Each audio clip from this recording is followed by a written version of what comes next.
This guy is a cheap knockoff of the former #1 hunter, and he's about to beat the record that the former #1 hunter set, a record that nobody has ever beaten before in front of tens of thousands of people watching him. That record is to defeat the strongest mecha robot in under 3 minutes. But little did everyone know, he is actually the former #1 hunter who came back. You see, this man was once recognized as the strongest player, but while raiding the Tower of Heaven, he was personally betrayed by his allies.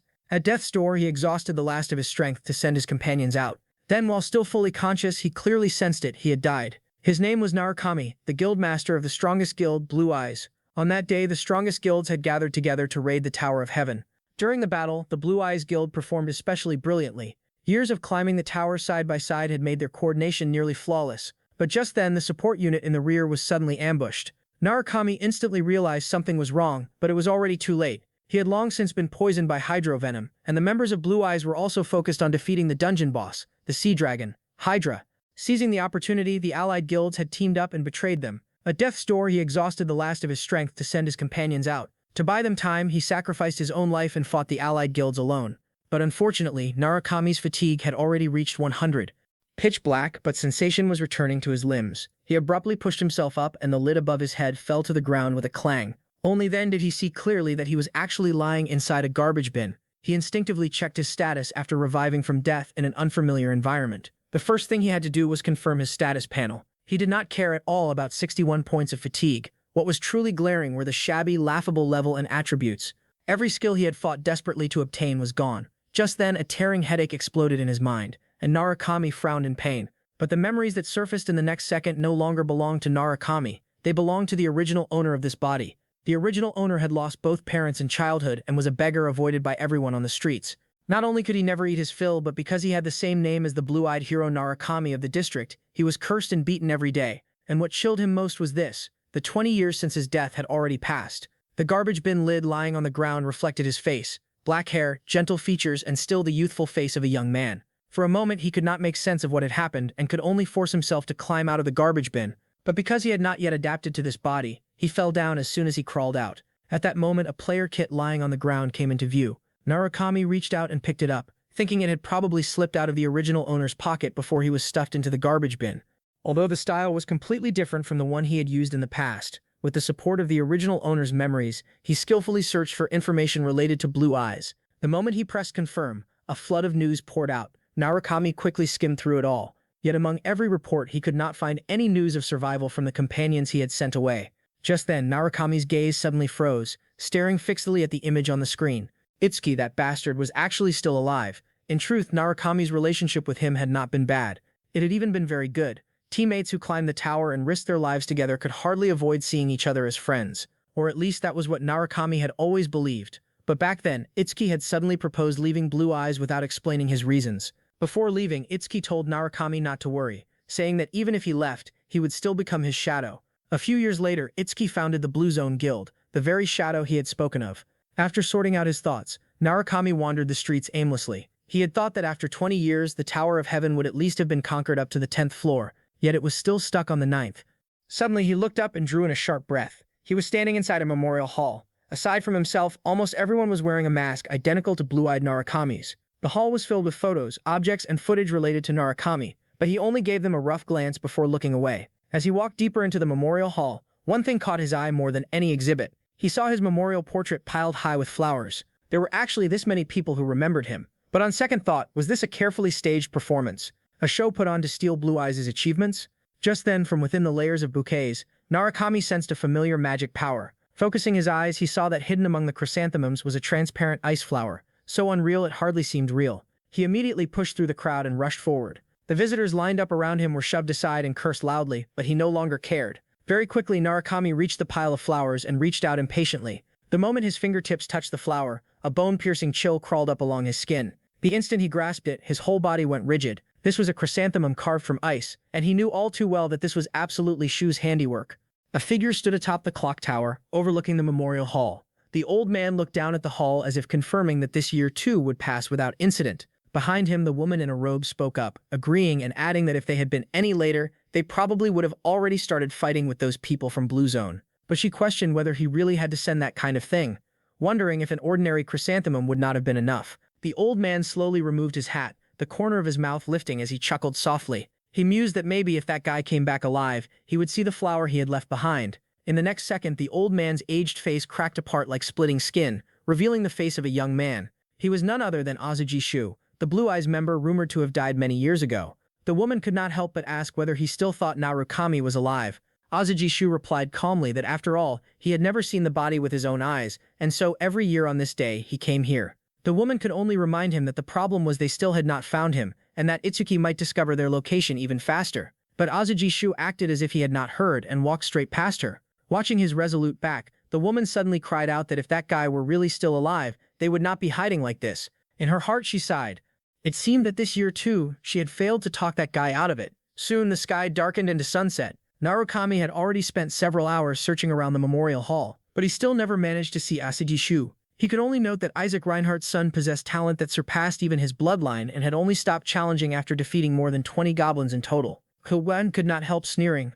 He muttered that this year's tutorial was too easy, and that kids these days were truly pathetic. But when he caught sight of the next contestant's name, he still paused slightly in surprise. It was a name known by everyone, one that even Hugo himself had once idolized. Faced with this contestant, his first reaction was not anticipation but weariness. He sighed inwardly. This child would probably suffer endlessly because of that name. Everywhere he went, he would be compared to Narukami. Even the weapon in his hand was the sword Narukami commonly used. Of course, that was only if he passed the trial first. Immediately after, a message popped up before Narukami's eyes. 2 goblins were being generated. He was prompted to defeat the goblins. The goblins held poison-coated spikes in their hands, letting out shrill cries like monkeys. At the same moment the goblins assumed their attacking stances, Hugo announced the start. But in that very instant, Narukami had already shot forward through the air. With a flash of cold light as the blade cut through the air, 2 heads fell at the same time. In the blink of an eye, the goblins' heads were tumbling in midair. Huwen could not believe his own eyes and stared in shock. He immediately turned his head to look at the boy who shared Narukami's name. During the 2 days before the tutorial began, Narukami had constantly been adapting to this body. Judging only by the attributes, the original owner really did have talent. He had just never truly brought it out before. The message to challenge the next stage popped up before Narukami's eyes, and as though he had been waiting for exactly this, he selected continue without the slightest hesitation. Before long, Hugo was completely rooted in place by the scene before him. A goblin's head rolled weakly to his feet. He had originally still been counting the number of corpses, but soon gave up trying. By rights, the goblin corpses should only disappear once Narukami's battle ended. But the battle never ended, and the corpses kept piling higher and higher until there was almost nowhere left to step in the trial arena. Hugo stared fixedly at Narukami's every movement, afraid of missing even a single instant. Gogamo, this was absolutely the most terrifyingly gifted boy he had ever seen in his life. Narukami was not just swinging his sword casually. He was seeing through the situation 2 steps, 3 steps ahead in advance. This was already beyond something that could be summed up as merely good at fighting. Even Hugo himself could not achieve that level of bodily control. Narukami was not like Isaac, able to use magic, and his physical abilities did not appear especially exaggerated either. Yet, even when facing 50 goblins, he still fought with an overwhelming presence. Hugo felt his scalp go numb and nearly lost his voice. He wondered whether this kid could really be Narukami reincarnated, and how exactly he was moving like that. Before long, Narukami dealt with the last goblin as well. A new message appeared before his eyes. Stage 49 had ended. He was prompted to challenge the final boss, with a notice that clearing a higher stage would grant the corresponding additional reward. Stage 50 was the final stage of the beginner tutorial. But Narukami did not hesitate for even a second and directly chose to continue the challenge. The Goblin King's entire body stiffened and it halted in panic, staring fixedly at Narukami while Narukami bent over and searched through the pile of goblin corpses. In the next second, he was gripping several poison needles in his hand. He spoke calmly yet with full pressure, proposing a bet on what would happen next, whether the Goblin King would catch him first, or whether it would turn into a pincushion first. As the words fell, Narukami violently threw 2 goblin poison needles. The poison needles tore through the air like sharp arrows and accurately buried themselves in the Goblin King's 2 eyes. The Goblin King covered its eyes with both hands and let out a scream. It swung its giant hammer around wildly, but all of it was futile. A Goblin King with a crippled leg and blinded eyes had no chance of catching Narukami, who could control the distance with perfect precision. Narukami skillfully widened the gap again and once more slipped the poison needles he had picked up from the corpse pile between his fingers. He could not help recalling the days when he had practiced throwing knives with bitter effort. When he had first started, the throwing knives he cast had almost always missed the target. Back then, Reina happened to pass by and saw him practicing knife throwing. By coincidence, she was an expert in throwing concealed weapons, and on the spot, she insisted on teaching him the technique. She took her stance, casually picked up a pen, and in the next second threw it straight through the bullseye. As Miranda forged from mithril with more than enough strength and sharpness, and even its added effects suited Narukami well. But for this holy sword named Miranda, Narukami found himself strangely unable to feel interested, perhaps because the equipment he had once used had simply been too powerful. How to spend these points was a brand new starting point, and he had to be cautious. At that moment, a skill entry caught Narukami's eye. The farther back he flipped, the more expensive the skills became. But when he turned to the next page, the first thing that appeared was actually a skill rated F rank. Narukami had never seen a skill like this before, and thought it might suppress the side effects brought by the demonic blade or his lightning skill. Since he saw a possibility, he purchased it without hesitation. In the end, he bought the unnamed demonic blade in the Wedge of Greed. This skill had extremely high compatibility with the demonic sword. Rather than letting the skill sit unused, it was better to make it show its value from the very start. Sensing that Narukami had already finished choosing his rewards, Hugo walked up behind him. From Hugo's point of view, the skill and item Narukami had chosen were both hard to understand, and he could not help asking why Narukami had chosen that kind of skill, noting that not only might it prove useless, but its efficiency was not high either. But Narukami frowned and replied, questioning why he should tell him anything. Hugo's temper flared at his blunt response, and he demanded to know what Narukami meant by that, but very soon he suppressed his emotions again, standing in Narukami's shoes. Such weariness was normal too. Staring at Hugo, Narukami suddenly recalled how when he had first confirmed that the man was the examiner, he had almost failed to control his expression. Because the first time he had met Hugo, the other man had still been an apprentice knight of the Knights Guild. During that meeting between the Night Nation and Blue Eyes, the youthful Hugo had once walked up to Narukami with a flushed face and asked for his autograph. He had stiffly held out the paper, his stare so direct that the pressure from it had been absurdly strong. Narukami had never imagined that the sniveling brat from back then would now sit in the position of examiner for the beginner tutorial, while he himself had become a novice who had just stepped into the tower. Vipel, helpless. Narukami interrupted Hugo's lecture. He stated that he would explain nothing, only asking that Hugo absolutely keep the tutorial results secret. But Hugo put on the airs of an elder and continued lecturing, insisting that since Narukami was acting like that, he obviously lacked proper upbringing, and declared he would teach him properly from the beginning. Narukami turned his head and walked away. Seeing this, Hugo immediately changed tack and extended an olive branch, asking whether Narukami was interested in joining the Knights Guild. Without even turning his head,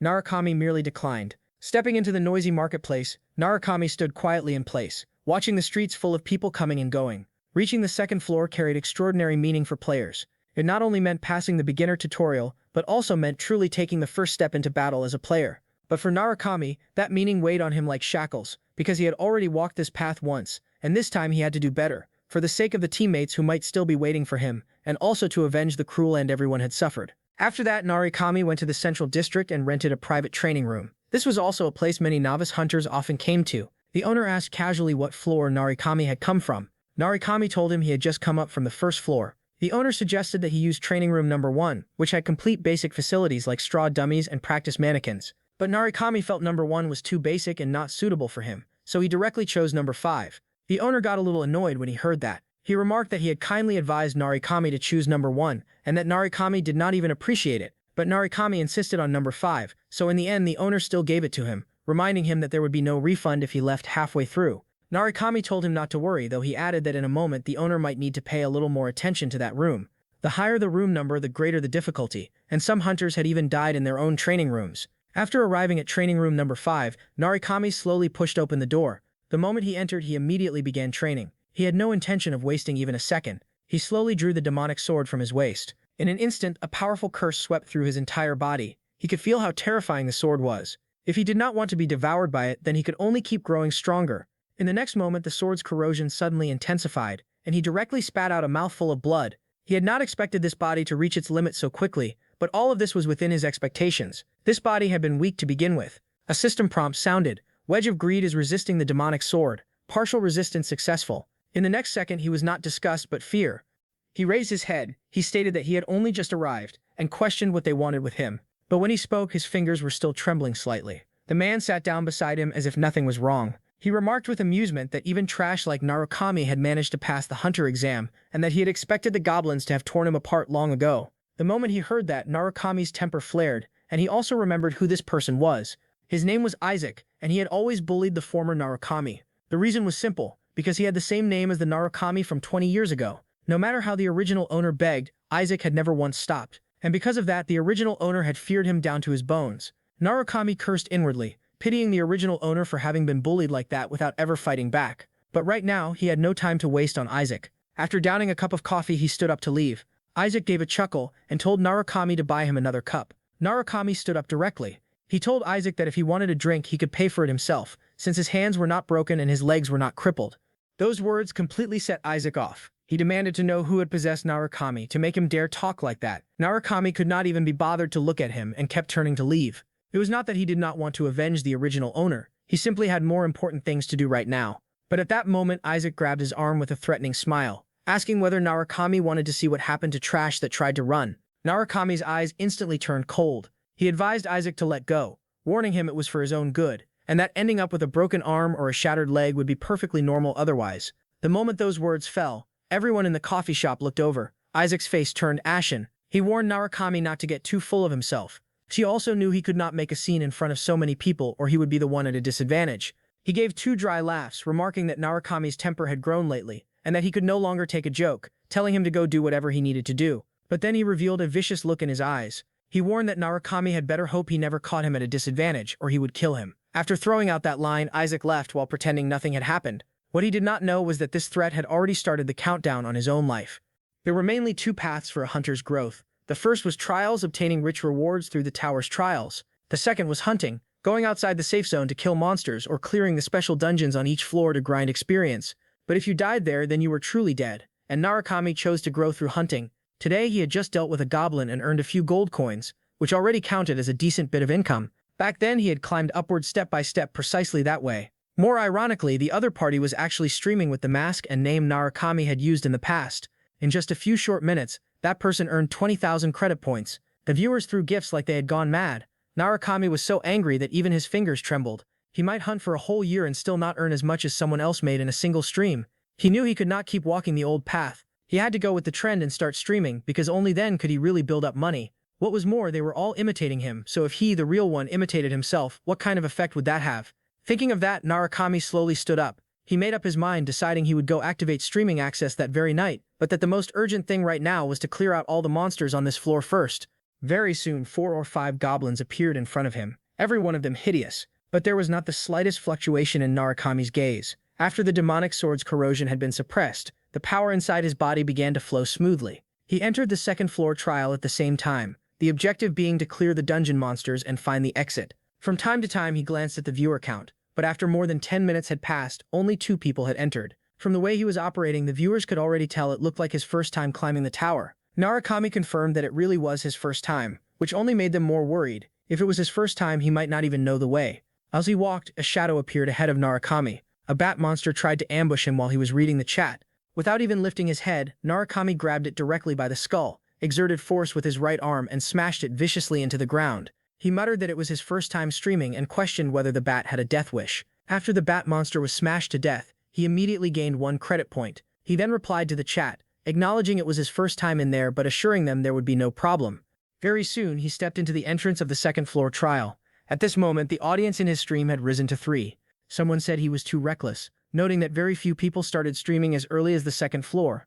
The viewers advised him not to be too greedy and said it would be safer to form a party. He thanked them for the suggestion but refused directly, reasoning that forming a party would only slow down his monster-killing speed. Seeing how fearless he was, someone laughed.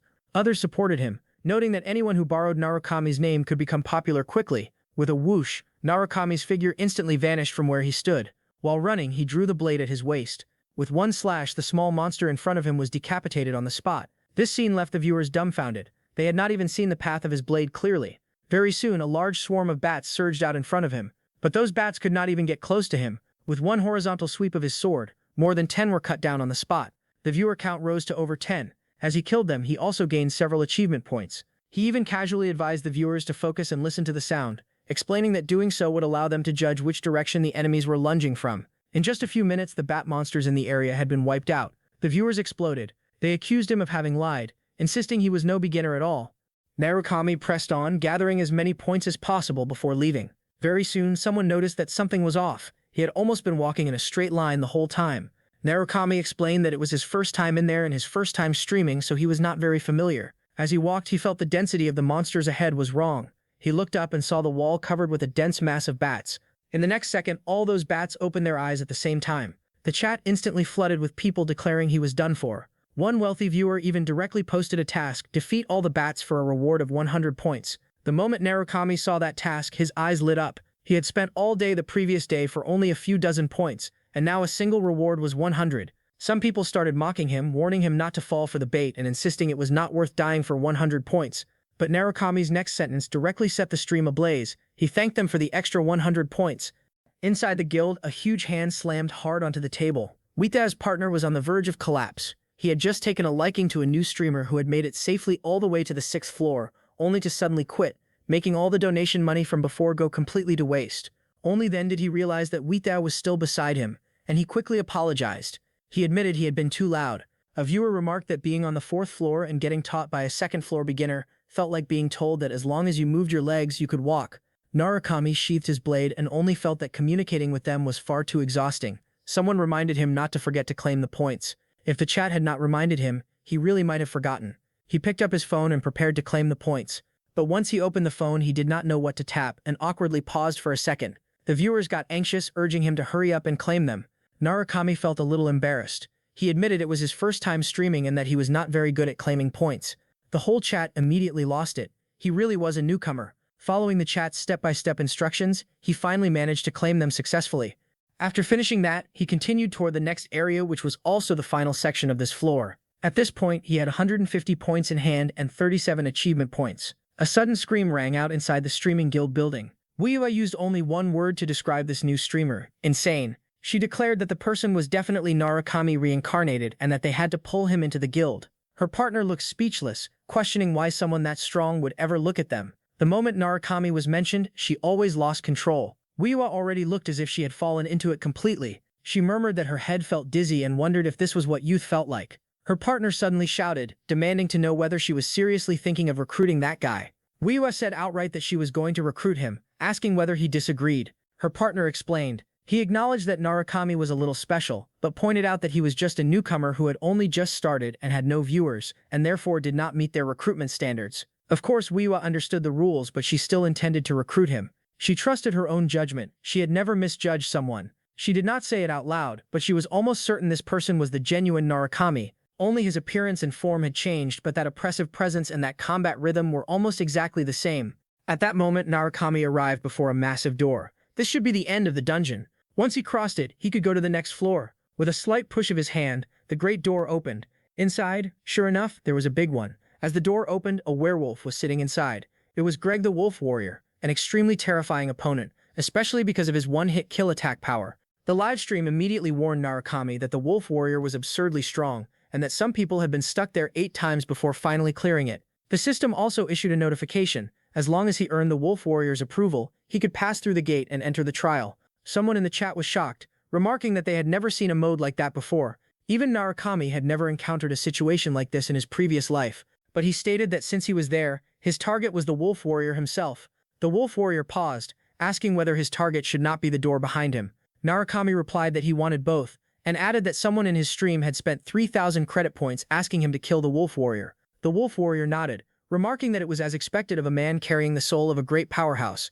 At the same time, in the streaming guild building, Wiyua and her partner had gone to see their superior. Sitting across from them was John Tail, head of Azure Sky Entertainment's department. He asked how many viewers this new streamer they were talking about had. Her partner looked a little awkward. He said around 20, but Wiyua corrected him with certainty, saying it was already 30. She felt absolutely no shame over that number. The supervisor frowned. He pointed out that they had come running to him over 20 or 30 viewers, noted that he had seen them gambling during work hours, and said that when he told them to find someone with potential, they had brought him someone with only 20 viewers.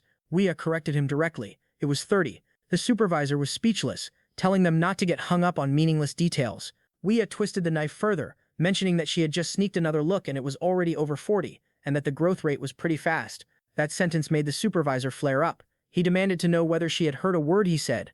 Meanwhile, Narukami and the Wolf Warrior were also preparing to fight. The Wolf Warrior's aura erupted. He declared that Narukami was dreaming if he wanted his life. Narukami judged that meeting him head-on was a little disadvantageous. Narukami's figure slid off to the side, narrowly avoiding the swing. The Wolf Warrior stated that as Narukami was, he was still no match for him, and called him too arrogant for thinking he could land a kill. But at this moment, Narukami's charge-up was already complete. In the next instant, he brought his sword down and collided head-on with the Wolf Warrior, and the cave exploded with a harsh metallic screech. The livestream watched while shaking their heads, insisting that if all he could do was defend, there was no way he could beat the Wolf Warrior, and that reality was just that cruel. After that exchange, Narukami had been blasted into the wall by the wolf warrior, yet he had not suffered too serious an injury. The wolf warrior remarked smugly that Narukami was not truly strong, but that he had been pleased and declared he was willing to call him a warrior. In the next second, he spread his claws and killing intent descended. He announced it was time to end things, and told Narukami that when he came again next time, he would be waiting to be defeated.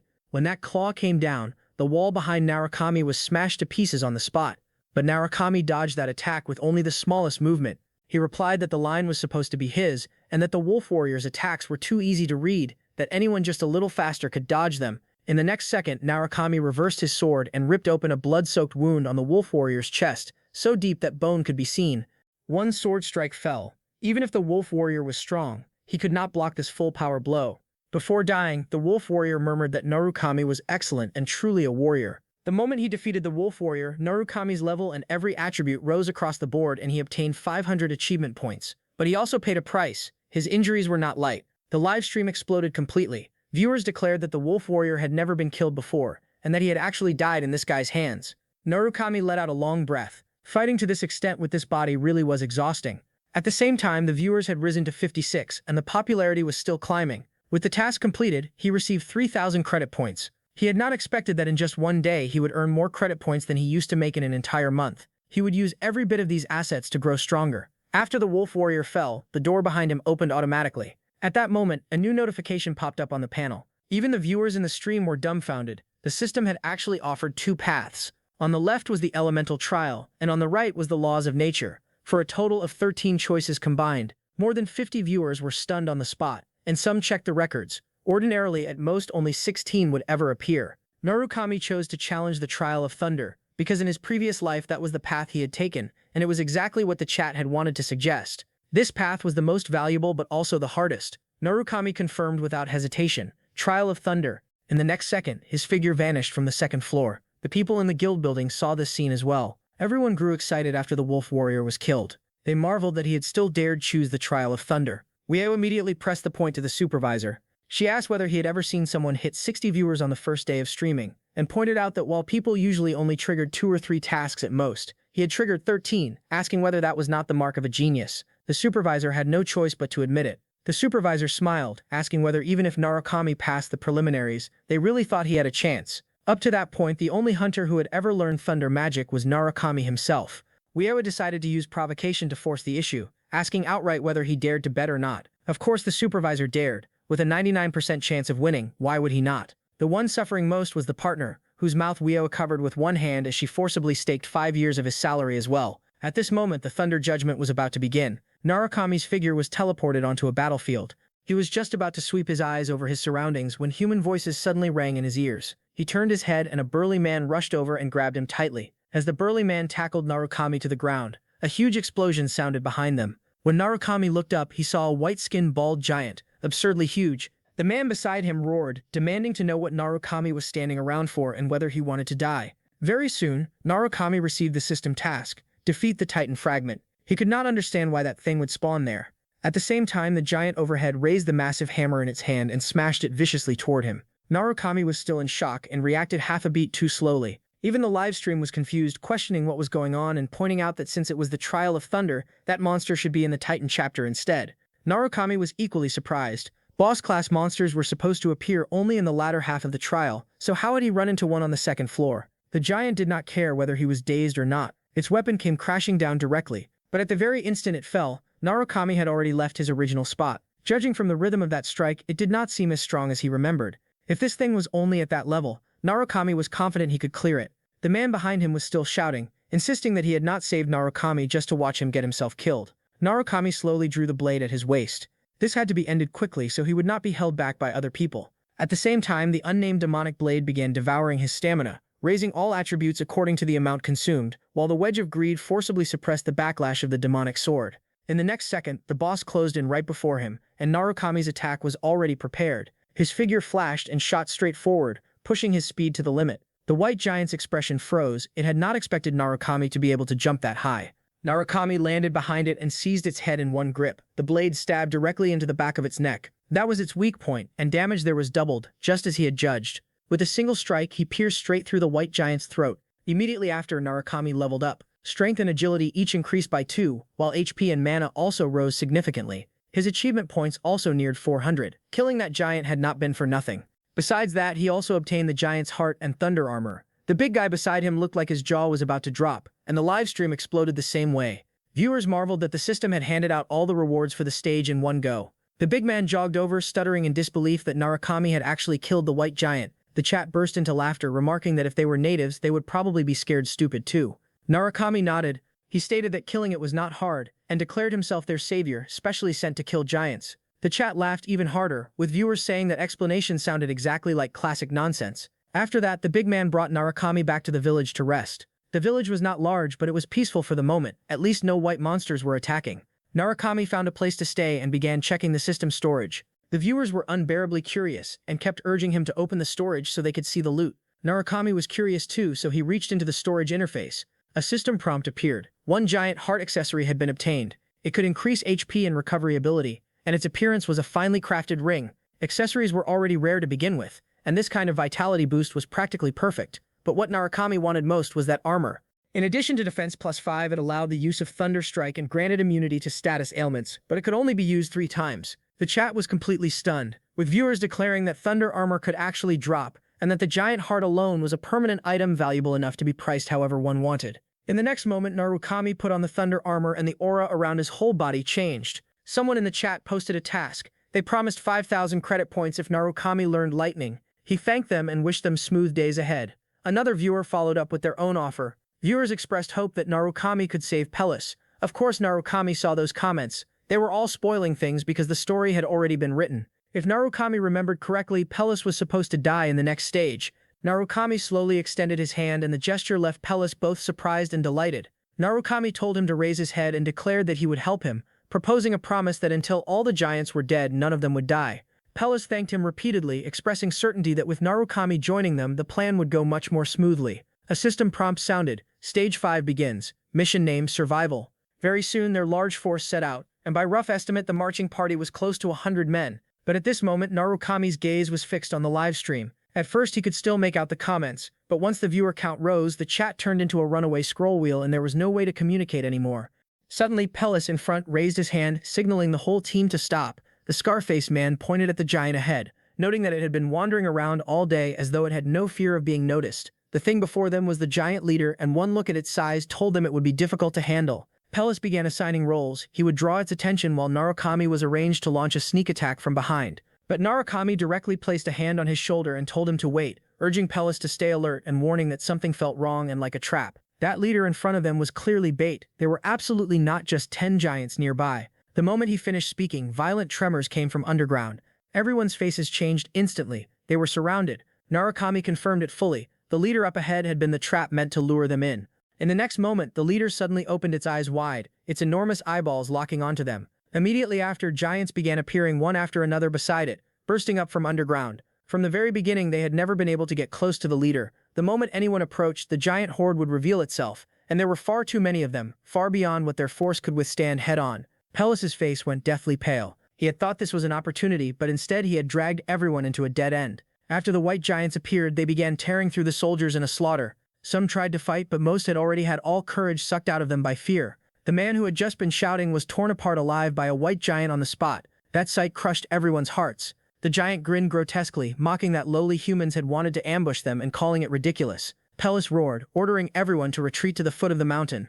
The team immediately collapsed into flight with no one caring about anything else. Life was what mattered most. The white giants let out a unified roar at the sky. They were excited, finally able to toy with humans again. Before long, the team suffered more casualties. Someone called out for them to regroup and come back. Those words pulled a little reason back into them, and they fled down the mountain in panic. On the mountain, only the scar-faced man and Pellis remained, but Pellis insisted that the scar-faced man leave. The team would still have to rely on him in the future. Just then, Narukami slowly walked toward them. Pellis froze. He called out to Narukami, telling him to go back as well, to rebuild order and to face the giants again later, declaring he would hold them there. But Narukami drew his sword. He stated that the line was his, and told Pellis and the scar-faced man to go and leave the place to him. He pressed further, asking why they were still not running. Pellis could not understand at all. Narukami made it brutally clear if Pellis stayed he could not fight freely, and that if he did not leave they would die there together. Pellis was too loyal to abandon an outsider and escape alone. Narukami's voice turned even colder. He warned Pellis not to make him say it a third time, and that if he stayed he would only get Narukami killed too. At last Pellis gritted his teeth and turned to run. He promised to gather the remaining men and urged Narukami to hold on until he came back. That was exactly what Narukami wanted. Once Pellis left, he could avoid the death trap originally waiting for him, and Narukami could also kill without restraint. As he ran, Pellis kept looking back, declaring that he owed Narukami his life, and promising he would come back to save him. And the giant horde also began pressing forward, lines of golden light rising across their bodies. Narukami charged straight at them, activating two major skills at once. When one giant was about to catch up to Pellis, Narukami accelerated once more. He declared that his opponent was him, and that without his permission none of them were allowed to leave. In the next second, he directly cut off that giant's leg, making sure it could never catch up again.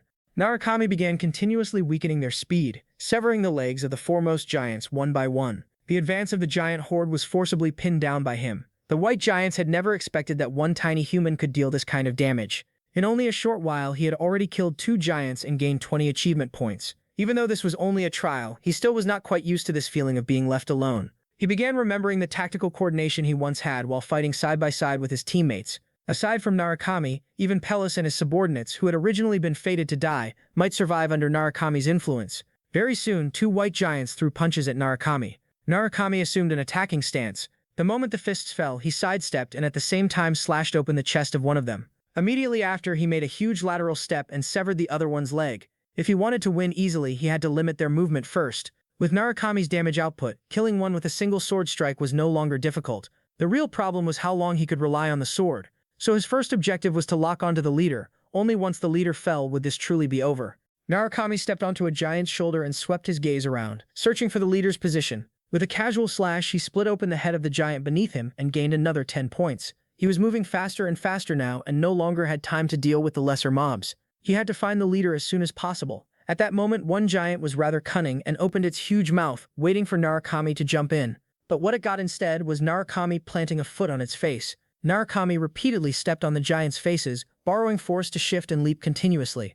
That posture of daring to charge, daring to fight, daring to wager his life made even the people in the live stream suck in cold breaths. Viewers declared that the streamer was too ruthless and that one wrong step meant death, adding that aerial combat was Narukami's trademark and that here came another one. A system prompt sounded. The Wedge of Greed was resisting the backlash of the unnamed demonic blade, and the user's HP and mental power were recovering. Narukami was delighted. His stamina consumption had not changed, but his recovery had finally begun catching up. Equipment really could change the course of battle. He had not yet reached his limit. He had to kill the leader before he did. Very soon, Narukami locked onto the leader's position ahead. If he got just a little closer, he would be able to kill it. But at that moment, the leader revealed a chilling smile that made Narukami's heart tense. In the next second, the leader began its counterattack. If he could not finish it in one burst, then the one who would die would be Narukami. Its attack rapidly finished charging. If that weapon struck him, Narukami would be turned straight into minced flesh. For the first time, Narukami felt uncertain and inwardly told himself it had to work. In the next moment, he snapped his fingers without hesitation. A system prompt sounded. One usage of Thunder Magic Release had been successfully consumed. Immediately after, golden light crawled over his body. He told himself there was only one chance, and let thunder ring across the battlefield. In the next second, countless bolts of lightning burst out from Narukami's body. The white giants felt their eyes stabbed with pain, and the peals of thunder shook their eardrums. Her face had been dark the whole time. She muttered that yet another young upstart was cashing in on Narukami's fame. Suddenly, she also walked out of the hut. He asked with confusion why she was sitting outside. The woman replied that the sunlight was good that day, and that only like this did it count as truly enjoying time. Shu lowered his voice. He said that all of it needed to end. The woman agreed, saying within a year at most. Shu instantly got angry. He demanded to know what she meant by at most a year, and questioned why she always acted like that whenever things got serious. The more he thought about it, the more wrong it felt, so he simply walked over to her side to see what she was staring at. The woman explained that she was watching a new streamer who called himself Narukami.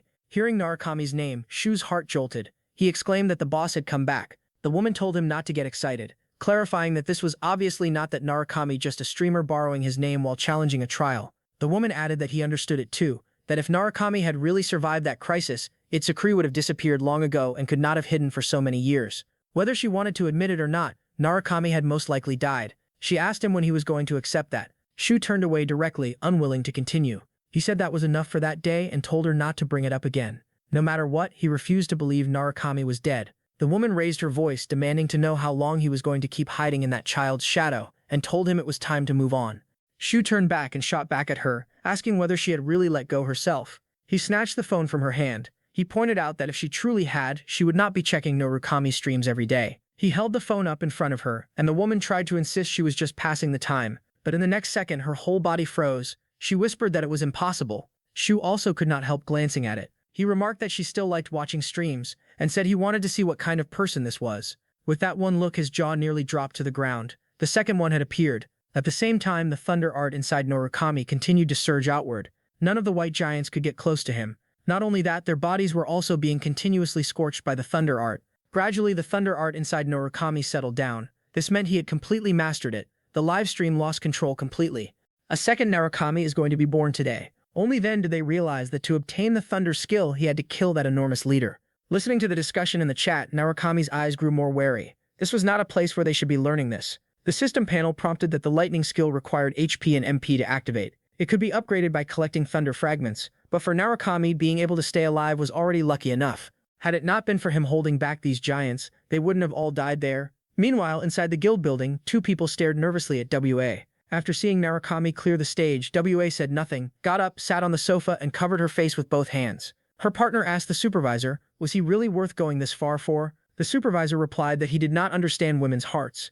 WA's body trembled slightly as she murmured that it was over and that she thought she had fallen in love. A few years ago, when she had still been a little girl, she had felt this once before. The moment she thought of the message she had just sent Narukami, she began to get nervous. She wondered if it was too cold, if it sounded too official, and whether she should have added more human-sounding words to increase the chance of a reply. Her partner was at a loss for words, reminding her that the message was official business, and pressed her to just admit clearly whether she actually liked him. The boss was equally speechless, noting that she had kept insisting on recruiting him into the guild and demanded to know whether it was because she wanted to pursue him.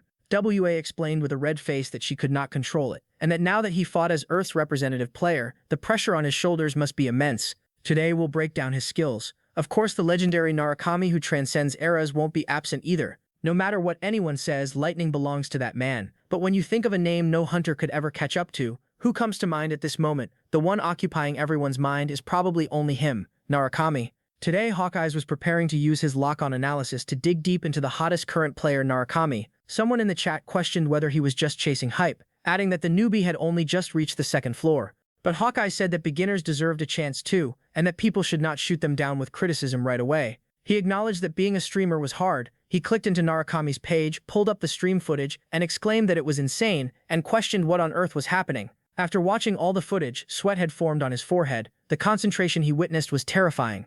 Narukami had just learned the skill, yet he could already use it to this extent. It did not seem human at all. Even more outrageous was that Hawkeyes could tell Narukami was controlling the skill by injecting only exactly the amount of energy needed, not wasting even a trace of power. To do that required ultimate microcontrol and judgment, and throughout the entire battle he had not made a single mistake.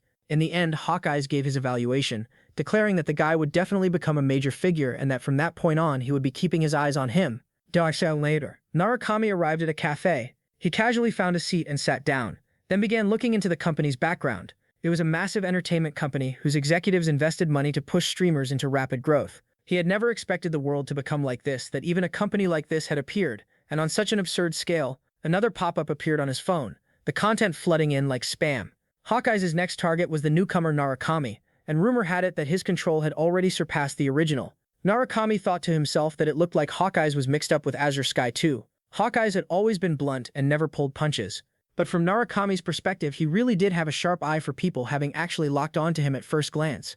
Just then, another set of footsteps entered the cafe. The newcomer had also seen Hawkeye's coverage and felt even more irritated, cursing quietly under his breath, because Hawkeye's had commented on him, specifically the line stating that in terms of control alone, Narukami might already have surpassed his own peak. That line made the man extremely uncomfortable. Eventually, Narukami asked if he could leave. Narukami turned and stared at him, asking if he needed something else, and warning him not to waste his time. That response lit Isaac up completely, and he grabbed Narukami by the collar. He told him not to get too cocky and to wipe that smug look off his face, threatening to beat him so hard his teeth would scatter across the floor, just like he used to crush him before. Narukami quietly apologized. At the same time, he placed a hand on Isaac's wrist. With a flex of his arm, he flung Isaac's hand away. He told him he had no time to play with him, and that if he wanted trouble, he should go find someone else. Isaac's heart jolted. He wondered if this guy's grip had always been this absurdly strong. His hand was still trembling from the force, remarking that hurting his hand just now could serve as compensation for his coffee. That line twisted Isaac's expression with rage. He demanded to know when Narukami had gotten this arrogant and told him to get back. The only reply he got was the sound of Narukami closing the door. Isaac let out a long breath. He had originally wanted to climb the tower quietly this time, but now he was truly enraged. He told himself that if he did not beat the hell out of him, Narukami would not know who he was. And not just him, but that new streamer too. He muttered that both Narukami's were seriously going to drive him to his grave.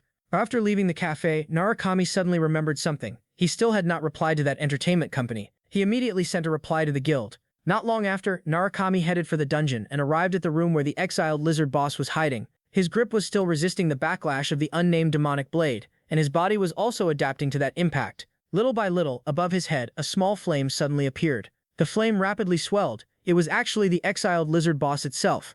A notification appeared, indicating that the skill level was rising. At this moment, Narukami had already arrived directly above the demon lizard. He poured all the power in his body into his arm. The strike was fatal. In an instant, the demon lizard's body was split cleanly in two by the lightning slash. After successfully killing the exiled lizard, his level and all his attributes rose, and his mana also recovered. Just as he finished dealing with the loot and was preparing to leave, a figure appeared in front of him. Narukami's eyes turned cold. This person carried killing intent. The man slowly approached and stopped in front of him, asking why he was still hanging around so late and whether he was planning to go out hunting. The one blocking Narukami's way was Isaac, a man stubborn to a frightening degree, having followed him all the way there just to make trouble. But the more he thought about it, the more suffocated with anger he felt, and in the end he still came after Narukami. Isaac asked whether they could settle it today. Narukami sneered inwardly, questioning how exactly Isaac planned to settle it. At the same time, elsewhere, Hawkeye's walked into a shop. As soon as he entered, someone raised a hand to signal to him. That person was the guild president. Hawkeye's had been called here this time precisely to get a clear reading on Narukami. What Isaac wanted to tell Narukami was his purpose in coming to smash to pieces that smug look on Narukami's face. He pressed closer, continuing to sneer. He taunted Narukami, calling him a guy who climbed that far on luck, and questioned whether he actually thought he had become Narukami, and whether he wanted to learn lightning like that streamer too. Then he tensed his fingers and cursed through gritted teeth. He spat that if Narukami was dead, he should stay in his grave and rot, and that people like him disgusted him. Narukami did not understand why this guy hated the name to such an extent. More ironically, even Narukami himself had never imagined that he would arrive in an era filled everywhere with imposters bearing his name. At that moment, Narukami spoke, asking Isaac why he hated him, whether it was simply because of his name, and if so, why he despised it so much when clearly a great many people admired it. After hearing Narukami's question, Isaac's expression visibly faltered. Then he asked coldly who Narukami thought his father was. Reinhardt, a high-level player on the 9th floor. After unleashing his strongest blow, Isaac let out a long breath. He covered his face as though in regret. He had been wrong. He had underestimated himself and had actually taken Narukami out with one move. But when he lowered his hand, satisfaction appeared on his face instead. He declared that now that he had dealt with Narukami, he would go find that masked brat next. Yet, Narukami's voice suddenly exploded in his mind. Narukami asked if by mask, Isaac meant this one. There in the depths of the smoke, Narukami's figure stood straight and upright, and at this moment he had already put on the mask, becoming the true Narukami. Isaac could not believe it. He exclaimed that Narukami had actually blocked his attack with his bare hands. That figure before the sea of fire looked like a god of slaughter descending. Instinctively, he felt something was wrong. The person in front of him was absolutely not the Narukami he had known before. But in the instant he lost focus, lightning gathered beneath Narukami's feet. In the blink of an eye, Narukami vanished from where he stood. In the next second, he appeared in front of Isaac at the limit of speed and slammed a fist brutally into his abdomen. The force of that punch made Isaac's pupils widen. He could not comprehend how Narukami could be this strong. After taking that punch, Isaac dropped heavily to his knees. In the next instant, blood spilled from the corner of his mouth. Narukami looked down at him from above. He stated that when someone destroys what matters to him, he loses control. Isaac still could not believe it. He refused to accept that Narukami had become this strong, demanding to know how he was even here. At that moment, Narukami slowly removed the mask. He told Isaac that the blow just now was only a surprise test, and asked who Isaac thought was standing in front of him. The crying Narukami he used to bully, the streamer Narukami wearing a mask, or blue-eyed Narukami. A sneer formed at the corner of Isaac's mouth. He told him to cut the crap, questioning whether Narukami was trying to claim he was that streamer. Even now, he still looked down on Narukami. He scoffed that lightning was nothing special, and that if trash like Narukami could learn it, then so could he. In the next second, flames silently condensed in his hand. He challenged Narukami, asking if he really thought that with such a small amount of skill he could beat him. Narukami only found his stubbornness laughable. The facts were right in front of him, and he was still denying them. As Isaac spoke, the flames in his palm grew denser and denser. He was going to grab Narukami in one move and crush him completely. But what he had not expected came next. In barely a second, his hand flew into the air. Narukami's lightning flash had directly severed his arm. The moment he saw that, Isaac went ice cold all over, his very soul trembling. In truth, from the moment he insulted Narukami's companions, he had already been doomed to die. The fact that Narukami had been willing to listen to his nonsense this long was already the last mercy. He could not understand the meaning in Narukami's words, and turned them over in his mind again and again. From Narukami asked Woei if something was wrong. She quickly replied that there was nothing, and urged them to continue discussing business. The president had warned her before, whether she could win his trust on the first meeting was crucial, and no matter what, she absolutely could not seem unreliable, but she felt she had already ruined it the moment they met. The more she thought about it, the more frustrated she became, her fingers nearly tearing her hair apart. To keep things from getting awkward, Woei hurriedly changed the subject. She asked if Narukami had been a Narukami fan before. Narukami nodded, saying he was a die-hard fan, but that he was not the real one, so she could relax.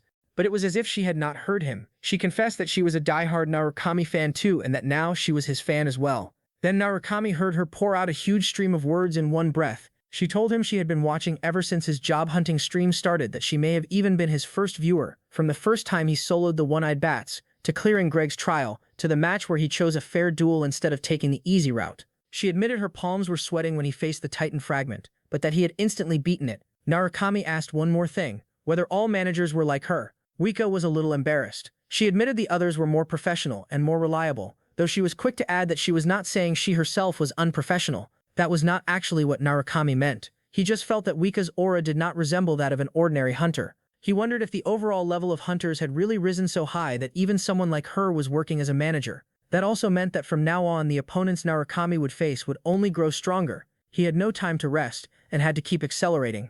Woei, meanwhile, was still blaming herself. She feared she had made him think she was unreliable, and worried about what she would do if Narukami refused, whether she would have to force the contract through on sheer willpower. At that moment, Narukami slowly extended his hand. He told her he could tell she was trustworthy, and that he agreed to join, looking forward to working together. Woei nearly burst into tears on the spot. This was the first time she had been trusted so quickly. After the signing was finished, Narukami started streaming again the very next day, preparing to enter the trial. But not long after, he discovered that the stream already had 700 viewers. Narukami froze. He had only just gone live, so how had so many people suddenly appeared? He wondered if the guild was promoting him. The truth was exactly what he suspected. One had frantically mobilized her friends and relatives to share the stream and had even pulled internal company staff into helping promote it. Narukami let out a light laugh, thinking that choosing their guild really had been the right decision. Then he declared that the game could begin. The legendary stage was about to start. These people were the Scar-Faced Man, Pellis, and the others, all assembled to discuss how to subjugate the giants. Pellis asked the Scar-Faced Man whether their benefactor had arrived yet. The Scar-Faced Man replied that he had not. Very soon someone raised the concern of whether it was really wise to place their hopes on someone who was not even a knight, expressing doubt that Narukami could possibly kill the giants and warning that unless they saw it with their own eyes they might very well be getting deceived. Pellis roared, telling them all to shut up and demanding what right they had to question their benefactor. Just then, a familiar voice sounded. Narukami called out to Sir Pellis. Looking up, they saw Narukami standing right outside the tent. Pellis immediately went up to him. He asked if Narukami's injuries had recovered. Narukami assured him there was no serious problem and that he no longer needed support and could move normally. Someone stared at Narukami with a complicated expression. A new fan entered the live stream and remarked that this was the one who defeated the giant leader, adding that honestly he did not look strong at all, and that the mask was way too suspicious. Narukami moved slightly and replied that it sounded like the viewer still did not believe he had done it. He then raised his voice, declaring that an ancient legend had been passed down to this day. Atop a 1,000-year mountain peak that pierced the clouds, a fragment of lightning was said to be hidden, and Pellis believed that only one person could find it. That person was Narukami. A village burst into raging flames and the villagers fled in all directions, only because a group of giants was advancing upon them. Behind the giants stood an even larger long-haired giant, declaring vengeance for his son. He grabbed one of the village soldiers and crushed him to death with the slightest squeeze of his fingers, swearing to use human blood to let his son rest in peace. Not far away, Narukami stared fixedly at that figure. This thing really was different from the giants before. It was far stronger. The livestream viewers were frightened, flooding the chat with disbelief at how enormous it was. Narukami pulled on the reins, his mind racing over how he was supposed to deal with it. Someone in the stream urged him to abandon the mission, insisting that if he kept going he would definitely die, as that giant was not something he could handle at all. He remembered Pellis's words that the giant would probably reach them in about 3 days, and that if by then Narukami still had not found Thunder, he hoped he would evacuate as that was the only way out and he had to obey for his own safety. Very soon, Narukami arrived at 1,000-Year Mountain. Fortunately, the giants had not yet grasped the key point. Very soon, a string of mission prompts popped up before Narukami and people began donating. At this moment, Narukami stood at the foot of Thousand-Year Mountain. According to Pellis, the lightning fragment was hidden here, but the problem remained: how exactly was he supposed to obtain it? Pellis had said the lightning fragment existed only in legend. It might be a power, an item, or even a person. In reality, no one knew for sure. The only thing that could be confirmed was that the person who had once wielded lightning had wiped out the giants in one stroke. At the same time, Juan received a call from the guild president. She excitedly told him that she had already signed the contract. A hearty laugh came from the other end of the line. The president praised her and told her to keep up the good work, adding that he would assign her some targets afterward. After hanging up, Juan happily flopped onto the bed, ready to watch Narukami stream. Watching his streams was her favorite thing. Very soon she opened the stream, but in the next second she heard Narukami say that in this tower there was no trial he could not overcome. Juan's heart suddenly sank, and she immediately sat upright, alarmed that he had accidentally said what was on his mind. That was something the original Narukami had said 20 years ago, and now he had repeated it in front of so many people. Meanwhile, at the foot of Thousand-Year Mountain, Narukami was charged with thunder from head to toe, preparing to try the method he had just thought of. He slammed a fist into the mountain wall, then suddenly drew back his fist to gather strength. He poured all the power in his body into his fist and struck the mountain again with thunder crackling endlessly in his ears. A moment later, some tiny fragments fell from the rock layers. Narukami gave a low laugh. He had found the lightning fragments. He had done this because he felt a powerful force of lightning pulling him, and the result was exactly as he had guessed. Inside the mountain, a door was hidden, and the power he had sensed was behind it. Narukami did not hesitate and stepped forward immediately. Even the livestream audience was stunned. They were seeing it for the first time too. Very soon, Narukami arrived beneath the stone door and slowly pressed his hand against it. The instant his fingers touched the stone door, he felt a current respond. A system prompt appeared. Lightning was being generated. At the same time, his wedge of greed was resisting the thunder recoil. At this moment, Narukami directly condensed lightning in his palm. Whatever he was searching for had to be inside that door. That earlier pulling sensation had been as though it were calling out to him. His most direct answer was to blast the door open with even stronger lightning. The thunder around Narukami surged violently and slammed into the crack of the door. Under the erosion of lightning, the stone door trembled violently. Very soon, Narukami saw a gap tear open in the seam. The door had been forced open. He remarked to himself that the trial had been hidden deep, and that had thunder not been pulling him, he would never have guessed the door was inside the mountain. Narukami lifted his foot and walked in. He would follow the path he had once walked and walk it once more through the echo of thunder. After he stepped through the stone door, it closed again. Unless he completed the stage inside, he would absolutely not get out. At the same time, Pellis was still discussing countermeasures with several senior officers. One old man questioned whether Pellis really believed that person could obtain the power of thunder. Pellis did not waver, insisting that Narukami definitely could, and that if even he could not do it, then no one could. The old man pushed back, telling him it was easy to say that and that he had no idea how terrifying that giant truly was. Just then, a loud explosion suddenly came from outside the tent. A violent tremor followed, making even the cups on the table shake. Very soon, a soldier rushed in with urgent news: the giants had attacked. At that moment, no one in the tent could remain seated, their faces full of shock. Meanwhile, inside the cave, Narukami raised his vigilance to the maximum after entering. He did not know what the thing pulling him wanted him to do. He walked inside for a long time yet saw nothing. A fan in the live stream pointed out that it was not that there was nothing there, but that lightning was too fast to see. That was true before a discharge. Lightning was only dispersed electric charge, and ordinary people could not see it at all. Even Narukami could not see it, as the speed of the charge exceeded what the naked eye could catch. So Narukami slowly closed his eyes. 3 days later, Narukami felt an even stronger lightning force calling to him from deep inside the cave. He abruptly opened his eyes as a thought rose in his mind. He bent down, picked up a stone, and immediately threw it forward at high speed. Sure enough, just as he had expected, invisible lightning filled the air, and the farther one went inside, the stronger the reaction became. Very soon, under the compounding speed, the stone was ground directly into powder. When the livestream viewers saw this, they were all stunned. Cold sweat seeped from Narukami's forehead. He told himself that the danger level exceeded expectations and that the stage appeared to be testing endurance. If he could not withstand it, he would die there. Very soon, people in the live stream began encouraging him, and someone posted a 100-point task. They warned that he had to reach the top, otherwise he might lose the thunder skill he had just learned. More and more viewers began supporting him, and the total mission reward points quickly piled up to 3,000. Narukami made up his mind and stepped forward. In an instant, streaks of lightning flashed all over his body. He first thanked everyone for the rewards, then declared that he would definitely complete the mission. Meanwhile, Juan was watching Narukami's stream.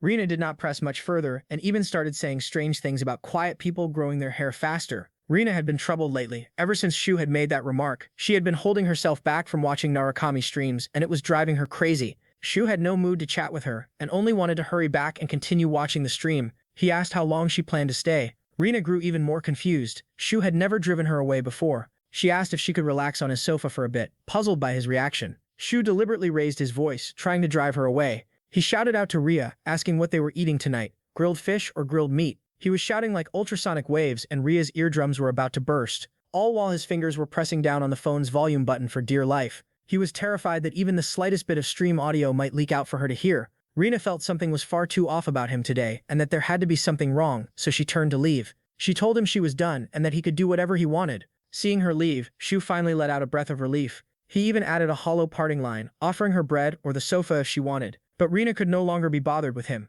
Rena slammed the door shut. Shu thought to himself how close that had been. He had almost been caught red-handed, and quickly resumed watching the stream. If Rena discovered he was watching Narukami's stream, she would definitely make a huge scene, and he did not even dare imagine that argument. Shu looked somewhat lonely. Even if their positions were reversed, Narukami would not have forgotten them. And the more he watched, the more he felt that this person was becoming more and more like the boss, to the frightening point that even his way of speaking and personality felt similar. There was only one difference. Desperately scrambling for points was nothing like the boss's style. The boss had never risked his life for money. At that thought, Shu gave a low laugh, wondering to himself who this person really was, and remarking that he was far too much like him. Fully focused, he failed to notice that a hand had already landed on his shoulder. He slowly turned around, never expecting Rena to have doubled back and caught him completely off guard. Rena stared at him with a dark expression, telling him she knew something was wrong and demanding to know if he really thought she would not notice. The live stream viewers were totally confused, flooding the chat asking why Narukami was not running. Narukami said quietly that from that point on he might not be able to keep chatting with them anymore. He advanced toward the front step by step. His reaching the end had always been inevitable. The lightning damage was indeed severe. Even his palms had been burned black, but it still was not enough to stop him. At that moment, Hawkeyes was also staring at Narukami's stream. From the very second Narukami went live, Hawkeyes had not looked away once. The president had long since told Hawkeyes that they had gone to great lengths to invite Narukami to collaborate with him. This was no small matter. After all, the last time President John personally stepped in to handle something had been a very long time ago, and John had repeatedly brought it up with Hawkeyes before. John had pointed out that the commercial operation of streaming could only be taken so far by one person alone. Hawkeyes had smiled at the time. He believed that popularity would only drive certain categories of players of similar types. After circling around so much, what John had really wanted to say came down to one sentence. Narukami was not really a streamer. He was a genuine hunter. Though he was a novice streamer, he was broadcasting from an observer's perspective. John believed this was an opportunity. They absolutely had to seize this comet, ride its momentum skyward, and become stars that rose alongside him. That line had indeed left Hawkeye stunned, but in the next second, golden light lit up in his eyes. He agreed that the president was right and that it really was an opportunity. More than anyone else, he longed to become a star.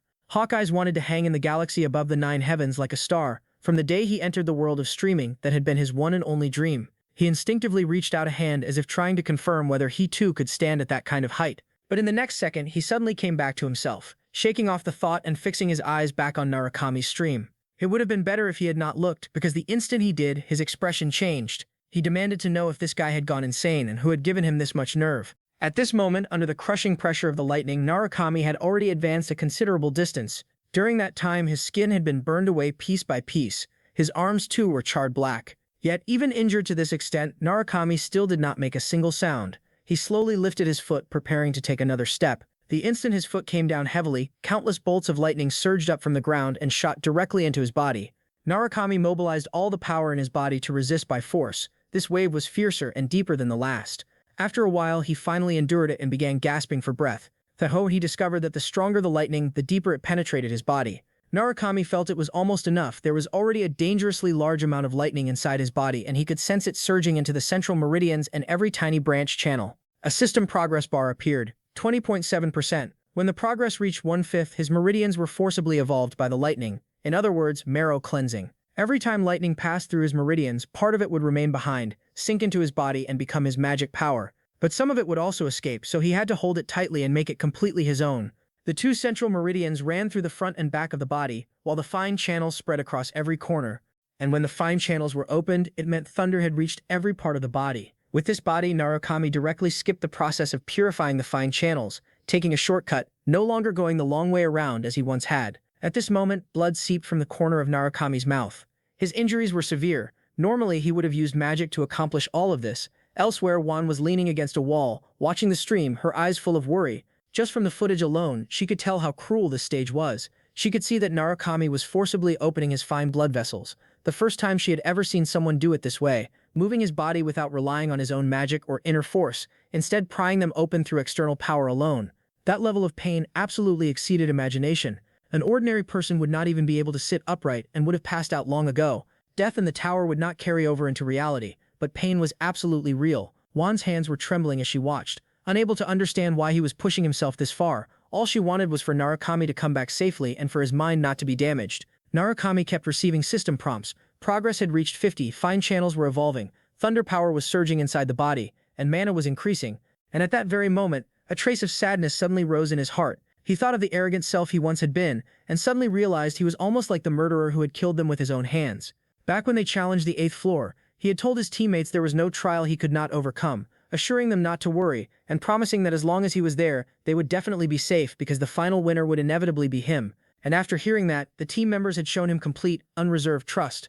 Rina and Shu had believed him most deeply of all. They were the ones who understood him best. But if not for his arrogance, they would never have been wiped out. If he had not said those careless words back then, if his conceit had not pushed everyone forward, they would not have died. He told himself that the source of the sin was him, that they were never supposed to die, and that one day he would make Itsuki pay with his own hands. The moment Itsuki's face surfaced in his mind, another surge of power erupted inside Narukami, forcing him to continue forward. He condemned himself, saying it was all his fault and that he did not deserve to be captain. In the next second, Narukami's body crashed heavily to the ground. He was covered in wounds, his consciousness beginning to blur, and he could pass out at any time. But when he opened his eyes again, the scene before him had changed. Narukami froze. He had no idea where he was, and he seemed to have become Narukami again. He turned his head and saw a group of people camping behind him. Those people were all the Blue Eyes members from back then. Narukami suddenly shoved aside the grass and rushed over, treating all of it as a dream. They had to still be alive. They had to still be safe and sound. Very soon he approached the two figures at the very back. With tears in his eyes, he wanted to reach out to them, telling them he had nightmares every day and that he had been scared half to death. But the two of them turned around and told him coldly that he was the one who had driven them into a dead end. Their appearance made Narukami jolt in shock. He demanded to know what had happened to them. Even the girl beside them slowly spoke, asking why he had said so many beautiful heroic words yet had not protected them, and telling him to look at how miserably they had died. Seeing Chino's expression, Narukami's pupils contracted violently. Flames rose from all of them as they closed in on him step by step. Narukami wanted to explain, but his throat seemed locked shut, unable to force out even half a word. Looking at their burning bodies, Narukami felt as if his heart were being torn apart. He begged them not to go, pleading for them to stay. For he rushed forward and tried to grab them, but no matter whom he reached for, he could not hold on to anyone. Narukami dropped helplessly to his knees, his voice breaking as he cried out that it was all his fault. With a boom, a burst of light exploded in his mind. A voice cut through, reminding them that protecting the village was their responsibility. After saying that, the voice's owner slowly drew his long sword. He declared that knights were not those who were protected, but those who protected others, and called for anyone with courage to charge alongside him. In the next moment, Dale rushed out. Though aged, every step he took was as heavy as iron. Following behind him were Pellis and a group of fearless knights. Dale shouted that today they would die in the posture of true knights. Meanwhile, Narukami's progress had already reached 99 and was about to end, but at the same time, his body was also nearing its limit, and he was not sure whether he could endure the final 1%.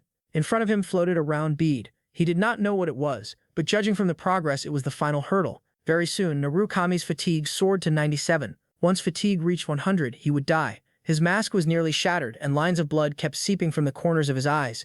Only one final step remained. He absolutely could not fall here. The system issued a red warning that he had to recover his stamina, and that continuing to move was extremely dangerous. But Narukami ignored it and lifted his foot again. Elsewhere, Dale stamped heavily on the ground. He told himself that today, this old knight would stand at the very front, and that even if he died, he would die usefully. With that thought, strength surged into his arm. He brought his sword down across the giant's arm, and a huge spray of blood burst out on the spot. The giant screamed as though it had never suffered such a wound in its entire life. Immediately afterward, its attack lunged straight at Dale, but Dale calmly dodged aside. The giant's body was too large and its movements were slow. Pellis charged in with sword in hand, urging Dale to hold on and declaring that he was coming to support him. With a furious roar, he poured all his strength into his blade, telling Dale to leave the rest to him. He stepped onto the monster's knee in one stride, borrowed that force and leapt straight for the monster's head, its only weak point. At this moment, Pellis looked like a knight beneath moonlight. His sword came down, hacking viciously into the monster's skull, and with a flash of blade light, the monster's head fell on the spot. Its enormous body slowly collapsed. No one had expected Pellis to be this strong. With a thunderous crash, Pellis landed back on the ground.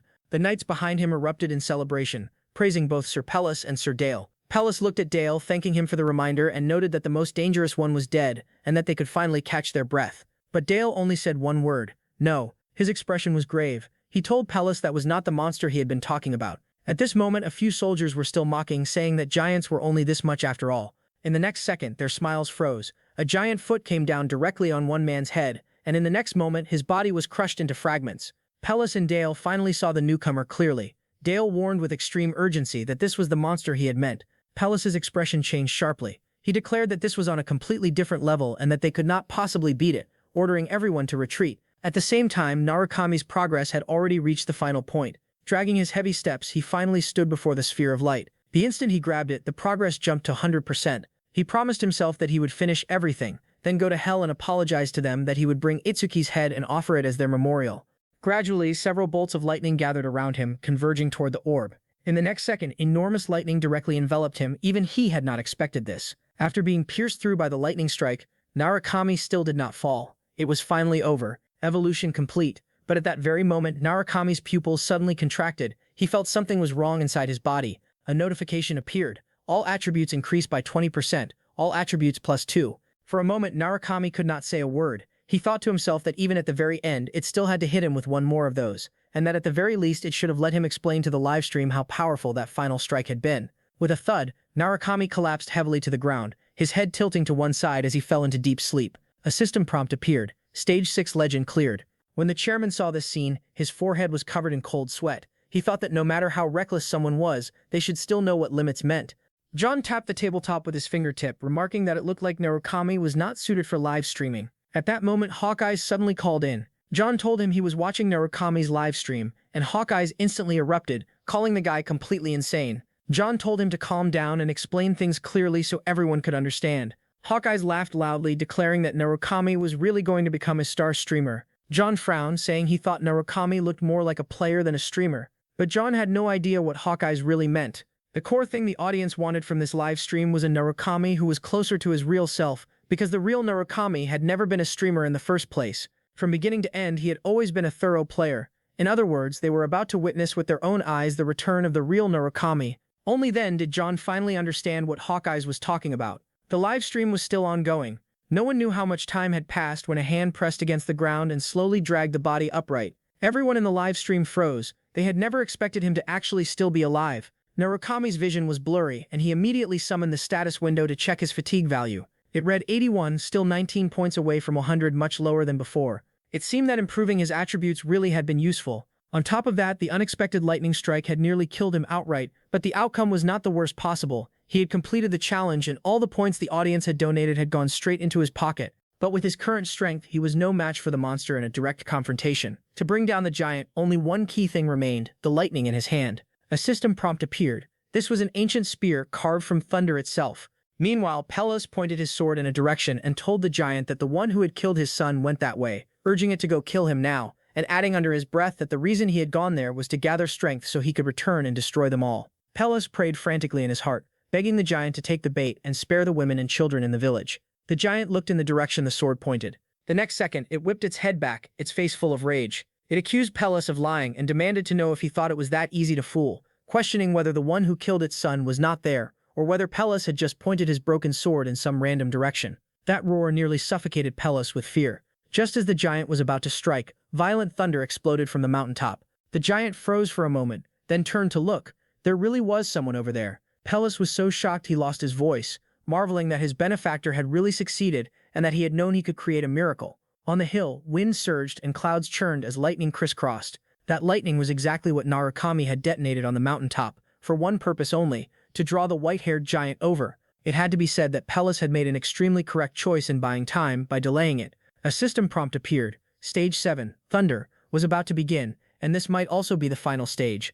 Standing atop the hill, Narukami stared at the town ahead. As long as he killed them, this mission would be over. Someone in the livestream warned him that the giant seemed many times bigger than before. Narukami's heart sank. If it really was bigger than before, then this was not normal second-floor content. His fans urged him to run immediately, insisting that a giant monster like that could not be killed. Narukami replied with only one sentence, that it was fine and that he still had a chance. He immediately took out every item from storage. The next moment, Narukami directly activated the lightning spear. At once, a black spear appeared in his hand, a weapon formed from lightning. The price appeared immediately after. His fatigue value began rising like crazy. Sure enough, just as he had expected, his skill level was too low to sustain a legendary item. His fatigue value kept surging upward, and the spear's activation reached 50%. Even so, he could only grit his teeth and endure it. Meanwhile, the white-haired giant advanced, carrying suppressed grief and vowing that its son must have suffered a great deal, and that it would make them pay twice over. Its footsteps grew faster and faster, and in almost the blink of an eye it charged 100 meters forward, its face filled with overwhelming hatred. It was too fast, and at most 2 or 3 steps, it could pounce right in front of Narukami. Yet the lightning spear had still not fully formed.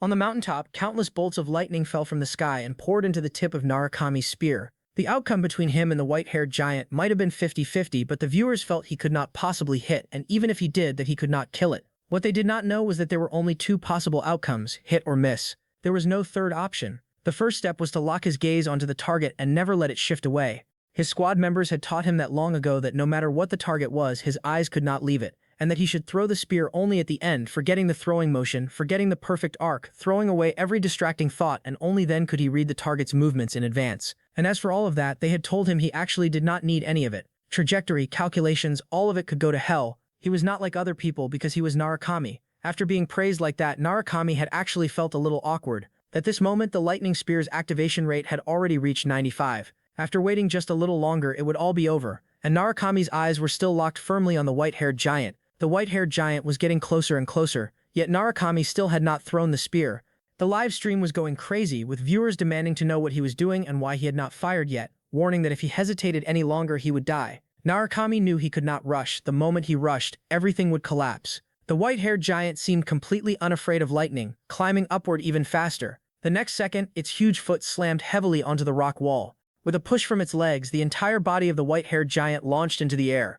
When it leaped into midair, Narukami's eyes were still locked tightly onto it. The opportunity had come. At that moment, the final surge of lightning power fell from the sky and completely poured into the spear. The system prompted that the spear's activation rate had reached 100 and that he could now counterattack. Narukami adjusted into the most stable posture for exerting force, preparing to throw. He had only one chance. If he failed, he would certainly die. The white-haired giant's face twisted grotesquely, its enormous hand already reaching for him, and Narukami was ready as well. This strike had to decide the battle, and he absolutely could not give the enemy any chance to counterattack. So without half a second of hesitation, he threw. A system prompt appeared. Thunder Stage 7 had been cleared. All of his attributes increased across the board, and he obtained a rare item, the Heart of Thunder. Narukami noted to himself that it was his first time seeing it too. Just then, the Heart of Thunder burst with blinding light. The intense radiance forced his eyes shut, but when he opened them again, he found that he was already somewhere else. In the sky ahead hung a gigantic shadow of a giant, too enormous to describe. He was chilled to his core. The pressure was far too intense. Even stranger, he could not make a sound and could not move his body either. He wondered if this was the pressure of a giant. The system panel began frantically prompting. Many unknown beings were watching him. The flood of information left him completely stunned. He questioned who these beings were and why the giants had brought him there, vaguely sensing that the source of all the clues lay within the Heart of Thunder. By the time he returned to the village again, it was already dawn. A system prompt appeared. The main storyline, Thunder, was about to begin, and he could use the Heart of Thunder to search for clues in the village. Quite a few people were still in the live stream, puzzled as to why it was not over yet. Narukami looked up at the sunrise and then realized he had blacked out once again. He slowly got to his feet, suppressing his questions. For now, whatever had just happened could wait. He had to go back first. He had almost forgotten the most practical matter of all. He had not yet claimed his points, and there would definitely be a great many after this run. Sure enough, the next second when he claimed them, he found that there were tens of thousands of points, bringing his total to over 40,000. The fans wanted to see the Heart of Thunder. Narukami told them he was too tired and needed to rest first, promising to show it to them next time. Then he directly ended the live stream. After ending the stream, Narukami walked into a tavern. Sitting across from him was Juan, who could not stop talking and had already been going on for half an hour. She was very satisfied with his performance in yesterday's stream. The viewer count had even exceeded 3,000, though he really had not noticed. After all of his attention yesterday had been on the trial, and he had no time to care about the numbers. She also noted that the timing of his sign-off had been perfect. In a way, his fatigue had actually worked in his favor. Juan looked at him with a slight blush. Every time they met, she always felt as if it were a date, especially in a tavern with this kind of atmosphere. Hackeyes gave his conclusion. He stated that there was no need for too much explanation, and that one sentence was enough to sum it up. Even Narukami could not help growing curious about how this man was going to evaluate him in a single sentence. That he was Narukami himself. He had actually guessed it directly. Narukami glanced at Juan again, wondering if she thought the same thing. At that moment, Juan leaned a little closer and laughed softly, asking if she could ask him a question. Narukami gestured for her to go ahead. She grew shy as she spoke, acknowledging that it was strange for a manager to ask, why did he want to do live streaming, pressing him to confirm whether it was really just for money. In her impression, Narukami was not someone obsessed with money. Narukami's tone was firm. It was for money. Hearing the news about his earnings, Narukami was visibly relieved. It was a very large income. He told her that ever since they had met, one good thing after another had happened. Juan felt warmth rise in her heart, asking in disbelief whether he really thought so, and noting that this time it truly was an unexpected bonus. In the end, Narukami agreed to Juan's proposal and signed the partnership. After finishing everything, he returned home. He reflected to himself that whenever he met people offline, perhaps he did not need to wear the mask at all, and that about money, perhaps he should not emphasize it so deliberately either. But the more new relationships he built, the harder it became to control how much of his true self he needed to hide. That irritated him. And right now, the most important thing was to raise his skills further. What surprised him was that upgrading the Wedge of Greed to rank C actually cost 80,000 credits, while he only had a balance of 120,000. This cut almost reached the bone, but he still gritted his teeth and upgraded it because his collaboration with Hawkeyes would begin the day after tomorrow, and he should be able to earn a large sum. He reached his hand into the system storage. He whispered to himself that once he continued streaming, they would hear news of him again, and that he truly missed them all. On the other side, Wanja was hugging a pillow and lying face down on her bed, her face burning red and impossible to hide. Today she had asked him in person, and he had said it clearly. Ever since they met, good things had just kept happening. That one sentence had been almost a direct hit. She could no longer control her infatuation with Narukami at all. She told herself that if she ever saw him in real life, he would only be even more dazzling. Meanwhile, on the 7th floor, Nox Bella, a fitness fanatic, had just happened to hear Hawkeye say that line that he was Narukami. The fitness fanatic turned back to the man behind him and expressed how much he hated that blonde guy, especially the way he threw things. The man behind him was taken aback. That was exactly how MN felt now. He had once heard the blue-eyed spear knight say something in battle, that the most important thing was to never let your eyes leave the target. The person behind him was shocked, asking how he could remember such a casual remark. It turned out that MN had always been absorbing everything about them, their breathing, every detail. In MN's eyes, every member of Blue Eyes was a top-tier player, but everyone had overlooked one fact. Blue Eyes was not just Narukami. Every other member was also absurdly strong, and their deaths had always been shrouded in suspicion. A man desperately wanted to know the truth from a year ago. After that, MN turned off the live stream screen, telling the person behind him not to show him that kind of thing again. The more he watched, the angrier he got, especially because of that blonde guy. But the other person said this was a direct order from the chairman. A man's heart jolted. The reason was simple. Lightning was the symbol of Blue Eyes, and Blue Eyes was the predecessor of Blue Zone, making lightning extremely important to Blue Zone. At that moment, someone pushed a cart forward. According to current intelligence, the streamer was extremely obsessed with money. The next second, that person pulled back the cart's covering. A man could hardly believe it. The cart was loaded entirely with gold. The funds were ready. The order was given. No matter what method was used, that man had to be brought back. The value of the gold before his eyes was already astonishing enough. But even more astonishing was the fact that the streamer really was as money-loving as they said. It was something completely beyond MN's understanding. The scene shifted. The village that had been attacked by the giants had already become ruins, but everyone was busy repairing it. The giants had fallen, and though they were exhausted, at least they had kept their lives.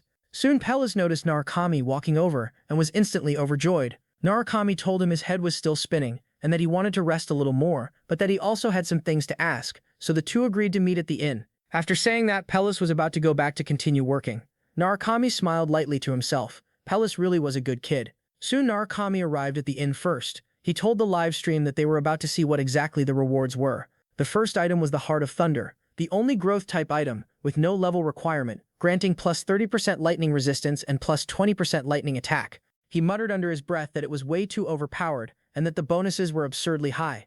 For a lightning user, these attributes were almost perfect. If used properly, it would make him even stronger. Suddenly he heard a knock at the door. Pellas had arrived, and Narukami told him to come in. The first thing that entered his sight was a basket of fruit. Narukami was puzzled as to why he had brought fruit as well. Pellas laughed loudly and asked if he had slept well. The livestream audience flooded the chat, remarking that the scene felt oddly sweet. After Pellas sat down, Narukami quietly listened to him speak.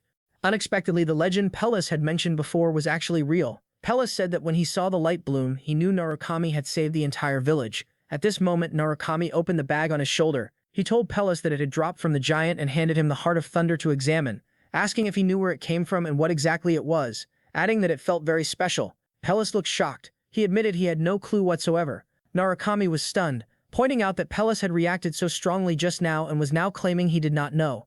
Pellas gave an awkward smile, apologizing and explaining that he only knew the ancient legends and was not even sure whether they were true, let alone what had happened afterward.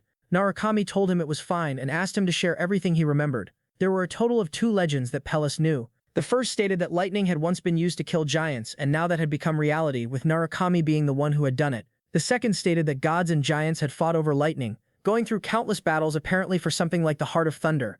Narukami did not understand why such a small object would cause gods and giants to go to war. Pellis told him not to be nervous and said this was practically a myth among myths that gods and giants had fought for control over thunder, and in the end the giants lost, meaning the gem had been deliberately left behind by someone. Narukami wanted to know who, but there might be no answer, as the legends did not mention it. What was clear was the reason, so that humans could use lightning, and also so that humans could stand against the giants. The people around him looked speechless. Another Narukami impersonator, someone in the livestream, donated 1,000 points and asked how the third floor felt. That question pulled Narukami's memories back a long way. If he remembered correctly, this was where he had first met her. Back then, when he first came to the third floor, a girl had spoken to him. Her name was Rina, and she used to look especially hard to approach. She had told him she had gotten separated from her companion, and asked whether he had seen someone about a certain height and build. He thought about it carefully. He really did seem to have seen someone like that, so he pointed in a direction and told her to look over there. Rina walked in the direction he pointed with a smile on her face. But the next second, she froze. The second after that, she froze again because there were 2 paths ahead, and she had no idea which one to take. Only then did he realize that she had no sense of direction. He suggested that they go together since he was heading that way anyway. Rina was delighted, telling him he was way too nice. But now all he had left was regret. If he had not gone with her that day, maybe she would not have died. Returning to the present, he gave his answer to the live stream, saying that how he felt right now was terrible, as though he had lost something very important. The live stream was still jeering, blaming it on him having left Pellis. He pressed the button to end the stream, noting that as he was now, he should go collaborate with Mr. Hawkeyes. He arrived at a restaurant. The person he had come to meet was the chairman of the livestream guild. It was Narukami's first time meeting him. The man told him that Hawkeyes was also on the way and would arrive soon, then reached out and shook his hand. Narukami noted to himself that this was Juan's boss. The chairman remarked that it was rare for Hawkeyes to give such high praise to the same player twice, saying he was curious. Narukami paused, asking what he meant by twice. John explained. The first one went without saying. It was Narukami of blue eyes. Those words made his heart tighten. Hawkeyes had actually focused on him twice. This man really did have something. The chairman asked whether he had any interest in the Blue Eyes Guild, having already read the answer in Narukami's eyes. And the reason the chairman had come to see him today was to talk about exactly this. The chairman held his phone out in front of Narukami. 5 days later, the third floor would hold a championship grand prize. The moment he saw this news, a suffocating killing intent burst out from Narukami. Lightning spilled uncontrollably from his fingertips. Meanwhile, Rina discovered that Narukami's stream had actually ended. As she walked, she wondered aloud whether things were done on Shu's side. A few minutes later, Rina appeared in a forest. Strangely, the withered grassland was covered in a layer of frost and snow, and as she continued forward, the area covered kept growing larger. Rina looked towards Shu ahead, asking if he was done. Shu nodded, admitting it had ended a long time ago, but that he had been thinking about one thing, whether to let these people go or kill them. Looking around, there were more than a dozen frozen servants before them. Rina could not be bothered to deliberate and told him to just kill them, pointing out that they already knew who had sent them anyway. But Shu did not want to act directly. After all, these were more than a dozen lives. He reasoned that if they really were sent by Atsuki, he would not have sent such small fry, but that letting them go would also cause trouble. Rina let out a long sigh, demanding to know why he was hesitating so much, and pointing out that once their location was exposed, they were dead for sure. After saying that, Rina stepped forward and slowly released her power. The ice on the ground condensed into blade after blade. As her power surged, a dense mass of ice blades appeared behind her. She gave a light push with her finger, and all of them shot toward the frozen figures in front. She understood clearly, if she did not kill them, they might turn around and get her killed instead. Shu wanted to persuade her to stop and not be so impulsive, but Rina would not listen and still did things her own way, insisting that this was not something they could afford to get wrong. Soon, one ice statue after another was pierced through and shattered like clouds of dirt, leaving none alive. Shu was furious. Those bastards, he declared. He was definitely going to kill them. Shu was equally furious because that pair of shoes was their younger brother's keepsake, and now someone was using it as a gimmick. This was almost enough to conclude the message was a trap. Not a very clever one, but enough to lure them in. Rina's gaze turned savage. She concluded that Atsuki had already realized they were still alive somewhere in this world. Shu told her she absolutely had to stay steady, adding that it did not mean there was nothing they could do and that they had to get the item back. Shu was not good at covert action, but Rina was exactly suited for it. Burning with anger, Rina turned to leave, telling him he talked too much and that even without being told she would still do it. But Shu grabbed her arm, telling her to wait and clarifying that he was not telling her to charge in recklessly. They needed to make a complete plan first. The safest method was to wait until the winner was decided and then steal it. Back on Narukami's side, the chairman laughed softly. revealing that the shoes were a relic of a Blue Eyes member, and that Blue Zone was providing them as the prize for the tournament, then asked whether Narukami was interested. Narukami replied that he was, though the chill in his voice could no longer be suppressed. But the chairman was immersed in his own joy, and did not hear the coldness in it at all, expressing that he truly had not expected Narukami to be this interested, and that he looked forward to the collaboration. The chairman called after him that he would be in front of the screen every day cheering for him, but in Narukami's heart towering rage had already surged. No one was taking those shoes away. Absolutely no one. After Narukami returned home, he began turning the tournament over in his mind again and again. What he most wanted to know was what format the championship would use. He tossed and turned, unable to sleep. If it was an individual match, he was confident he could win, but on second thought, he was in no position to pick conditions. As long as he could enter the tournament, that was enough. At that moment, there was suddenly a knock at the door. The person who came was Juan. He slowly got up, not having expected her to actually come to his home. He could not show her his real face, so his gaze fell on the mask on the table. He sighed softly, telling himself that living behind a mask was truly exhausting. As soon as the door opened, the moment she saw him, Juan's face immediately turned red. She had never expected that her sudden visit would be met by a masked Narukami again. He told her not to stand at the door and to come inside first. Juan panicked a little, asking if he really wanted her to come into his home. He pretended he was about to close the door, saying that if she preferred standing in the hallway to talk, he did not mind. So she walked in, quietly excusing herself. She said it, but she really was not disturbing anything at all. He did not even have any tea, so she could only sit properly on the chair. After looking around the room, Juan was completely stunned. The place was absurdly empty with almost no furniture. She looked back at Narukami and truly could not understand how he usually lived, and Narukami's gaze was unusually serious. Juan's magic power was indeed unfathomable. Juan told him she would send the materials from past Battle Royale tournaments to his equipment, and that he only needed to look through them once to get the general idea. When he opened his mailbox, he found it almost entirely filled with material related to Narukami. He thanked her for the hard work. Juan told him not to be polite. This was her job. At that moment, Juan suddenly became hesitant. She asked if the chairman had mentioned something to him, then revealed that they had received a message from Blue Zone. The moment he heard Blue Zone, his heart sank violently. Blue Zone was the power created by Atsuki, and the moment he thought of his enemy being over there, the fire in his heart flared up at once. Juan continued explaining that people from Blue Zone wanted to meet him, but could not contact him directly, so the message had been sent to them instead. He had not expected them to have already begun making contact proactively. Juan guessed that they wanted to negotiate terms in person, higher pay, better benefits, more resources. As she spoke, her voice became softer and softer. To reassure her, Narukami said only one sentence, to ignore them directly. Juan first looked troubled, saying she understood, then froze, asking if he really wanted to ignore Blue Zone. Narukami nodded, stating that he had no intention of joining Blue Zone, nor any other guild, and that he would stay where he was. Juan got so excited she stood up immediately, admitting she had been really afraid he would join them. After relaxing, Juan returned to her usual self, and the sense of restraint disappeared. She had struggled for a long time over whether to say it, but now she was glad she had. Then Juan got up to leave. She told him to enjoy his time well before the collaboration event started, then gently closed the door and left. The happiness she radiated made Narukami feel as if she herself had won something. He thought to himself that for an ordinary employee to be this devoted to her work, the company could not possibly be weak. Juan was definitely not ordinary. After stepping outside, Juan was so excited she could not calm down, realizing that she liked Narukami more and more.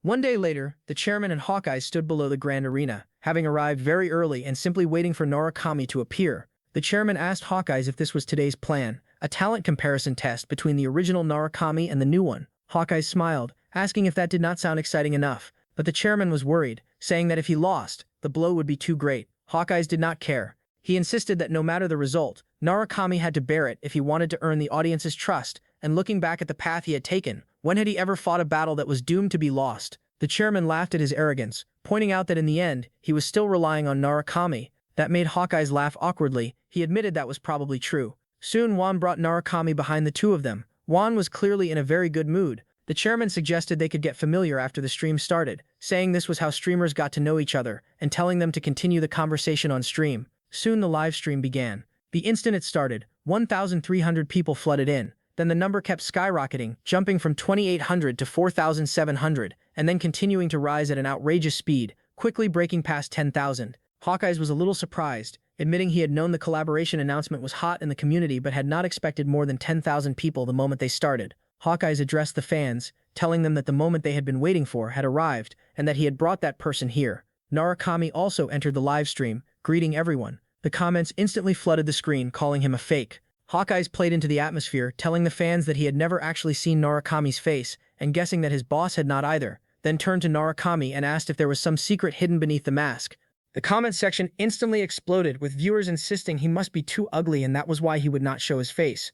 Narukami looked a little uncomfortable. He insisted that was not the case and that he was actually very handsome. Hawkeye's was shaken inside. This was even louder than his own streams, and the influence had truly exceeded expectations. Narukami was still greeting fans and continuously interacting, and Hawkeye's noticed that his manner of speaking was steadier than expected. Beside them, Juan started acting love-struck again, murmuring to herself that her Narukami really was so gentlemanly. Soon the livestream count approached 20,000, and it was finally time to get to the main subject. A line of text appeared above Narukami's head. The trial was beginning. A spotlight shone on the center of the broadcast stage. In front of Narukami sat rows of robots. Today they were his opponents. Hawkeyes explained to the audience that there were two reasons for choosing this method. First, it was extremely suitable for measuring control, and second, Narukami could use this moment to prove what he had said. There was a scoreboard on the stage, and first place belonged to Narukami from 20 years ago. Soon, a fan donated, urging him that as long as he beat them, they would give him 100 points.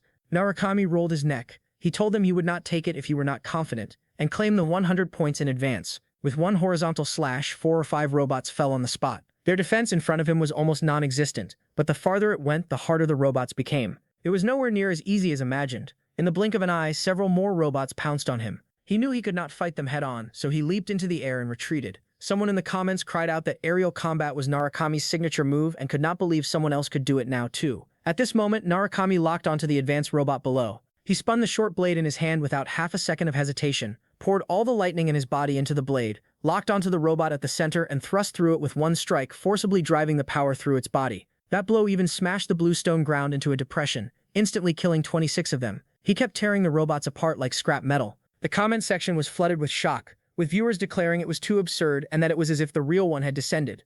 He looked up and saw that the countdown had only a few seconds left. The next moment, he charged directly at the remaining robots. Hawkeye's forehead began to sweat. Only a few seconds remained, and he questioned whether Narukami could make it. In the final seconds, Narukami took down the leader-class robot, but the battle was not over yet. He told himself that if he burst out one more time, he could kill one more. He stopped hesitating and stepped forward directly. His target was the robot leader in front. He pierced its throat with one sword. At the very last second of the countdown, time ran out. At the exact instant of the cutoff, the kill count jumped from 42 to 43. The awkward part was that his record and the record of the real Narukami were now tied for first place. At this moment, the livestream count surged to 40,000, and Hawkeyes laughed loudly, marveling that he had killed that many robots and still managed to tie Narukami's score. Hawkeyes smiled at the audience, declaring the test a draw, and noting that Narukami had come close to surpassing the original, adding that legend truly was legend and that it was not easy to surpass. People in the livestream began sending points to Narukami, and some sent them to Hawkeyes too, though not many. At that moment, Hawkeyes received a private message, one he simply could not refuse. The other side had directly donated 10,000 points. After seeing the sender, his whole body froze. It was Reinhardt, the strongest swordsman of the one-blade style. In the face of a figure of that level, even Hawkeyes could not help feeling nervous. But unease rose in Narukami's heart. He questioned why someone like that would watch his stream, wondering if the one-blade swordsman had already discovered that his son had died at his hands. It turned out he had overthought it. The donation was for the sake of collaboration, but Narukami did not dare collaborate. His current strength was still insufficient, and if the other party saw through his flaw, he was finished. He touched his head and looked back at Juan and the chairman. Both of them frantically signaled for him not to refuse and to agree. But Narukami turned back anyway and directly refused, stating that he had to focus on the trial and could only decline. Hawkeyes' face instantly turned deathly pale, and none of his previous composure remained. Juan and the chairman wore the exact same expression. Just how bold was this guy? The livestream audience was stunned too, with question marks filling the screen. Juan and the chairman stared at him as if he were an idiot, demanding to know just how arrogant he was. Hawkeye suddenly rushed over and broke the silence, praising his outrageous performance and promising to send his share over once the earnings came in. Then he scratched his head and spoke carefully, asking now that the stream was over if he could ask a question, that he had felt something was off about Narukami's condition during the fight, and wanted to know if he had not been in his best state or had been injured. Narukami had not expected Hawkeyes to see that so accurately. He had thought he had hidden it well, but he had still been seen through. The name Hawkeyes truly had not come from nowhere. Narukami said that whether he won or lost, he would have put himself in a difficult position. Hawkeyes did not understand, pressing him to explain what he meant and what would put him in a difficult position, pointing out that the highlight of the stream was whether or not he could surpass Narukami. Narukami explained that if he had won, he really could have gained short-term hype, but that the expectations surrounding the showdown would have immediately dropped, which would actually be bad for the future. But if he had lost, everyone would only say that of course he could not beat the real Narukami, that it was normal. After hearing this, Sweat appeared at Hawkeye's temple. He had not thought that far at all. Now he understood that what Narukami needed was a perfectly balanced result, which was why he had controlled the kill count so precisely. A draw was the only solution. At that moment, none of the three of them could speak. Hawkeye's was the first to recover. He concluded that, in other words, as long as Narukami had wanted to, he could have surpassed the original. Narukami gave no answer, saying he did not know either, that after all he was not him and did not know what his limit was. He added that the answer depended on how the audience chose to interpret it, and that for him it was enough to just keep streaming. As for the rest, someone would naturally stir up the hype for him. After saying that, he turned and left while the three of them had still not recovered from the shock. Meanwhile, on the 9th floor, a fist was raised high. The next second, that man smashed the table in front of him to pieces. Narukami had angered him so much that he was trembling. A 9th floor powerhouse had reached that level of strength, yet had been publicly rejected by a rude brat. No one could swallow that. He was Reinhardt, Guildmaster of the Golden Lion Guild. A notification on his panel showed that Hawkeye's livestream had ended. At that moment, someone walked to the doorway. Hearing the noise, the man immediately pushed the door open. Reinhardt stared at him, his eyes full of killing intent, and demanded to know if this was the Narukami he had been told about. The subordinate nodded tremblingly, explaining that he was the hottest rising star lately with extremely high popularity, though he had not expected Narukami to actually dare reject a 9th floor powerhouse. It was sheer audacity. Juan did not want to listen anymore, her finger already resting on the hang-up button. Although she had spoken stubbornly just now, she also understood that for the current Narukami, this really might be an excellent opportunity, so she still had to try one more time. Juan knocked on Narukami's door. The moment she saw him, the gloom on her face immediately disappeared and was replaced by a bright red blush, but she also felt a little disappointed. This surprise visit had still not let her see his real face. He was still wearing the mask.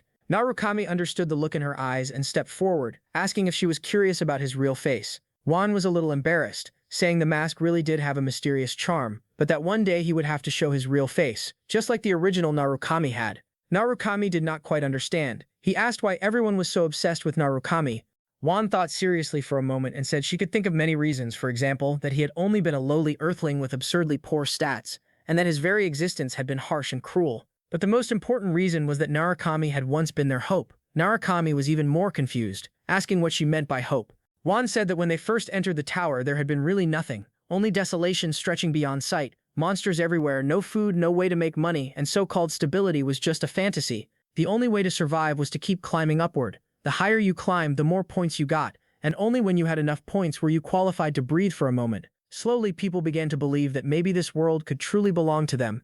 At that time, the great players left them hope with only one belief, that the tower could be conquered and they could win. And standing at the peak above everyone was Narukami. In their eyes, he was like a god. His achievements were not just about clearing floors. He was the first person to prove that conquering the giant tower was truly possible. After hearing her experience, Narukami did not agree. He pointed out that if Narukami were really that strong, he would not have died on the 9th floor. He asked Juan if she thought so too, but Juan held back her answer, saying her thoughts were a secret, just like the face under his mask, and that maybe one day he would tell her. Then Narukami opened the door, wanting to let her come inside so they could talk in more detail.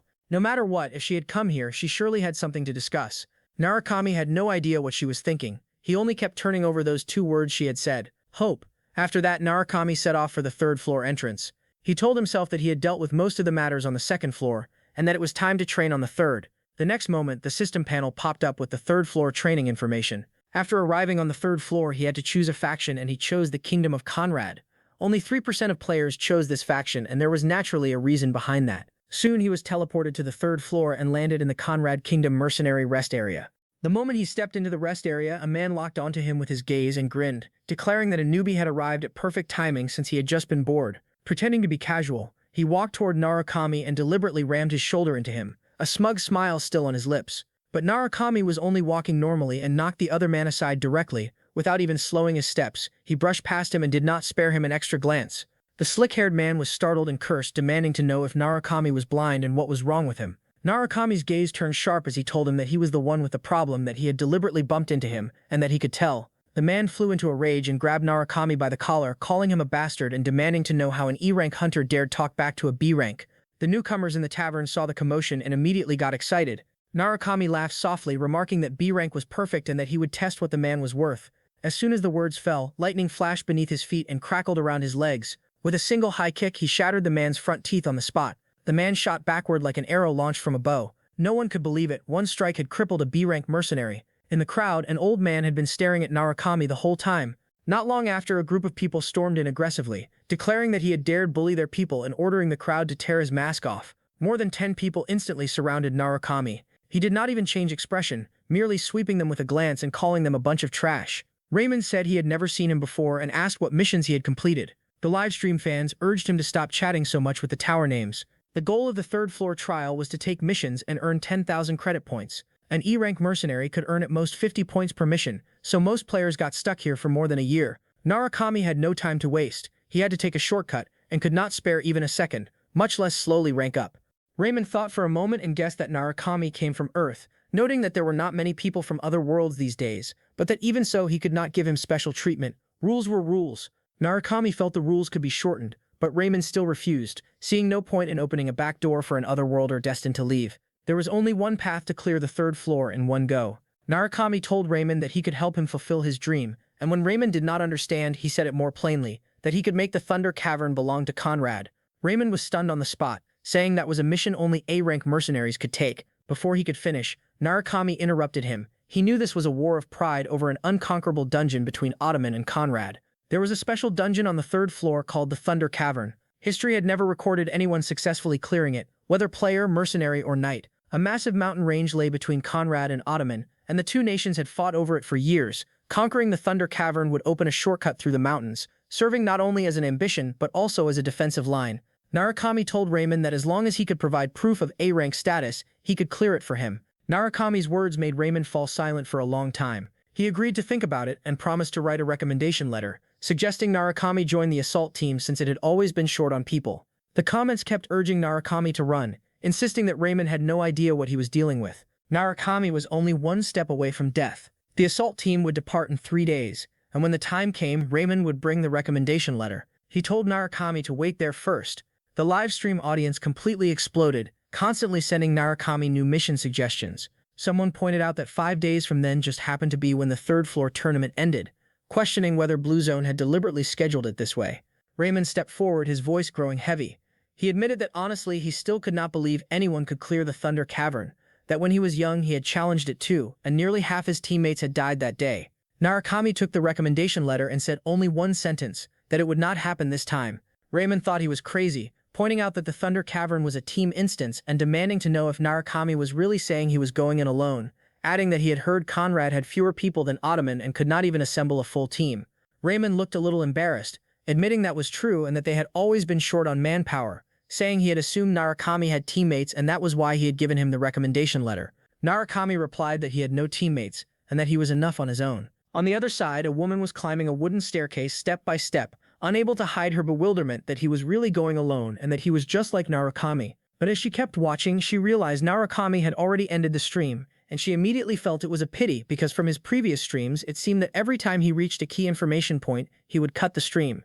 That made Rina laugh in disbelief. She remarked that this weirdo was just like their leader, even his style and way of speaking were exactly the same, that he also walked his own path and never cared what others thought. In her eyes, it was as if the real leader were streaming with no sense of mismatch at all. She had also heard that he was going to enter that tournament, maybe then she could find a chance to talk to him. The next second, Rina slowly crouched down. She told herself that since the stream was over, it was time to get moving. With a whoosh, her figure shot straight into the sky. Meanwhile, Narukami was dragged out shopping by Juan. It was obvious that every time Juan went shopping with him, she blushed. Her shyness was adorably obvious. Along the way, she kept praising his streams as interesting and engaging, unlike other streamers who were so monotonous. She also mentioned there was a grilled meat place on the third floor that was delicious and wanted to invite him that evening, but Narukami refused. He was in a hurry to grow stronger and was in no mood for grilled meat. Besides, the tournament was about to begin. He would never hand Tino's relic over to anyone. While Narukami was thinking over the tournament, Blue Zone players appeared elsewhere. One complained that when Blue Zone called someone they should come without hesitation, and expressed disbelief that this time the target had put on airs and made him come all the way out to meet him, unable to understand what the boss was thinking in caring so much about a minor figure from the second or third floor. And the person meeting with the Blue Zone member was actually the chairman of Narukami's company. 3 days later, he arrived at the Heavenly Serpent Nest dungeon, and looked up at the giant serpent resembling a coiled mountain before him. Omar Schneider, a Blue Zone player who had stayed on the third floor for a full 10 years, obsessed with clearing the Thunder Cavern. It was precisely that madness that had made him famous throughout the streaming world. What shocked Juan even more was that Schneider was trying every possible way to meet Narukami, because in his eyes, Narukami's actions were almost a declaration of war. The reason they were displeased was simple. Content Narukami could clear in a few days was something their boss had struggled with for 10 years just to reach that point. At that moment, Juan had somehow climbed onto the dining table without realizing it, curious about how Narukami ate without removing his mask. After waiting a moment, Juan seemed to finally realize what she was doing, and her face instantly turned bright red. She immediately turned around and did not dare look at his face again. She warned him that between the Thunder Cavern challenge and the next trial, he was very likely to run into Schneider, and told him to be careful. The scene shifted to the third floor. A carriage sped down the street, and two voices came from inside. One declared that they were finally going to meet that arrogant bastard who had bragged about soloing the Thunder Cavern. They all turned their eyes toward the captain. This was Schneider's team. Someone advised that Narukami just had not seen what kind of place the Thunder Cavern really was, and told the captain not to let him get to him. Schneider responded calmly, saying he was not affected, and that the guy really did have the right to brag. He took a coin from his chest. He acknowledged that Narukami's career was short, but that he had become the new Master of Thunder, and that was exactly what they had wanted for a long time. The other two were still unconvinced, insisting that even so he was way too arrogant, and that just because he knew lightning arts he thought he was the real Narukami. Schneider told them that was enough, and that it was not the time for jealousy, urging them to put their energy into improving themselves. The bald man beside him looked a little surprised, asking if the captain wanted them to respect him. The captain's hand suddenly stopped. The coin in his palm was bent into a semicircle by brute force. That scene frightened his teammates. They knew the captain was strong, but had never expected he could bend a coin. That action showed only one thing. His pride had been pierced through. Schneider's gaze was so deep it was as if he could see the future. He also wanted to know exactly how Narukami was planning to clear the Thunder Cavern. The monster there was a true nightmare. At that moment, Narukami had also returned to his rented room. He stared at the intelligence in his hand, his first reaction being that this guy had something wrong with his head. But he had to admit that the other party truly had ability. He had only begun to emerge 5 years ago and had joined Blue Zone at around the same time. Schneider of Blue Zone was a late-blooming player who had stepped into the spotlight during the Thunder Cavern Challenge. A record showed that Blue Zone challenger Schneider had ventured deep into the Thunder Cavern, only one step away from clearing it. Narukami had originally felt that the organizers were overly confident in holding this kind of tournament, but if they already had an internal favorite, then it made sense. Unfortunately, they might be miscalculating this time. As long as he entered, he had to take back his younger brother's relic. He would make their schemes fail and force them to pay the price. The next day, Narukami went to the largest trading market in town. This market bought anything. As long as an item was valuable enough, it could be sold for a good price. But the merchants here were all shrewd, never making losing deals and only squeezing several times the profit out of their customers. Before long, Narukami stopped in front of a shop and handed over the Sky Serpent Fang. He did not even spare a glance at the owner's shocked expression. He only cared how much the Fang could sell for. The owner could not even be bothered with him, all his attention captured by the Fang as he held it and repeatedly examined its quality. The owner laughed wildly in his heart, thinking that this kid had come to the wrong place and picked the wrong opponent. Whether he knew the market or not, he was going to pay tuition today. The owner cleared his throat and put on a troubled look. He acknowledged that the quality was definitely top tier, somewhere between B rank and A rank, and that a hunter who could get something like this was no amateur, adding that if not for a few tiny scratches, he would have rated it S rank directly. The owner added another blow, saying that Narukami had come at a bad time since the supply of Sky Serpent Poison Fangs had suddenly increased and demand had dropped, then tapped on a calculator and announced a total of 8,000 credit points, calling it a good price.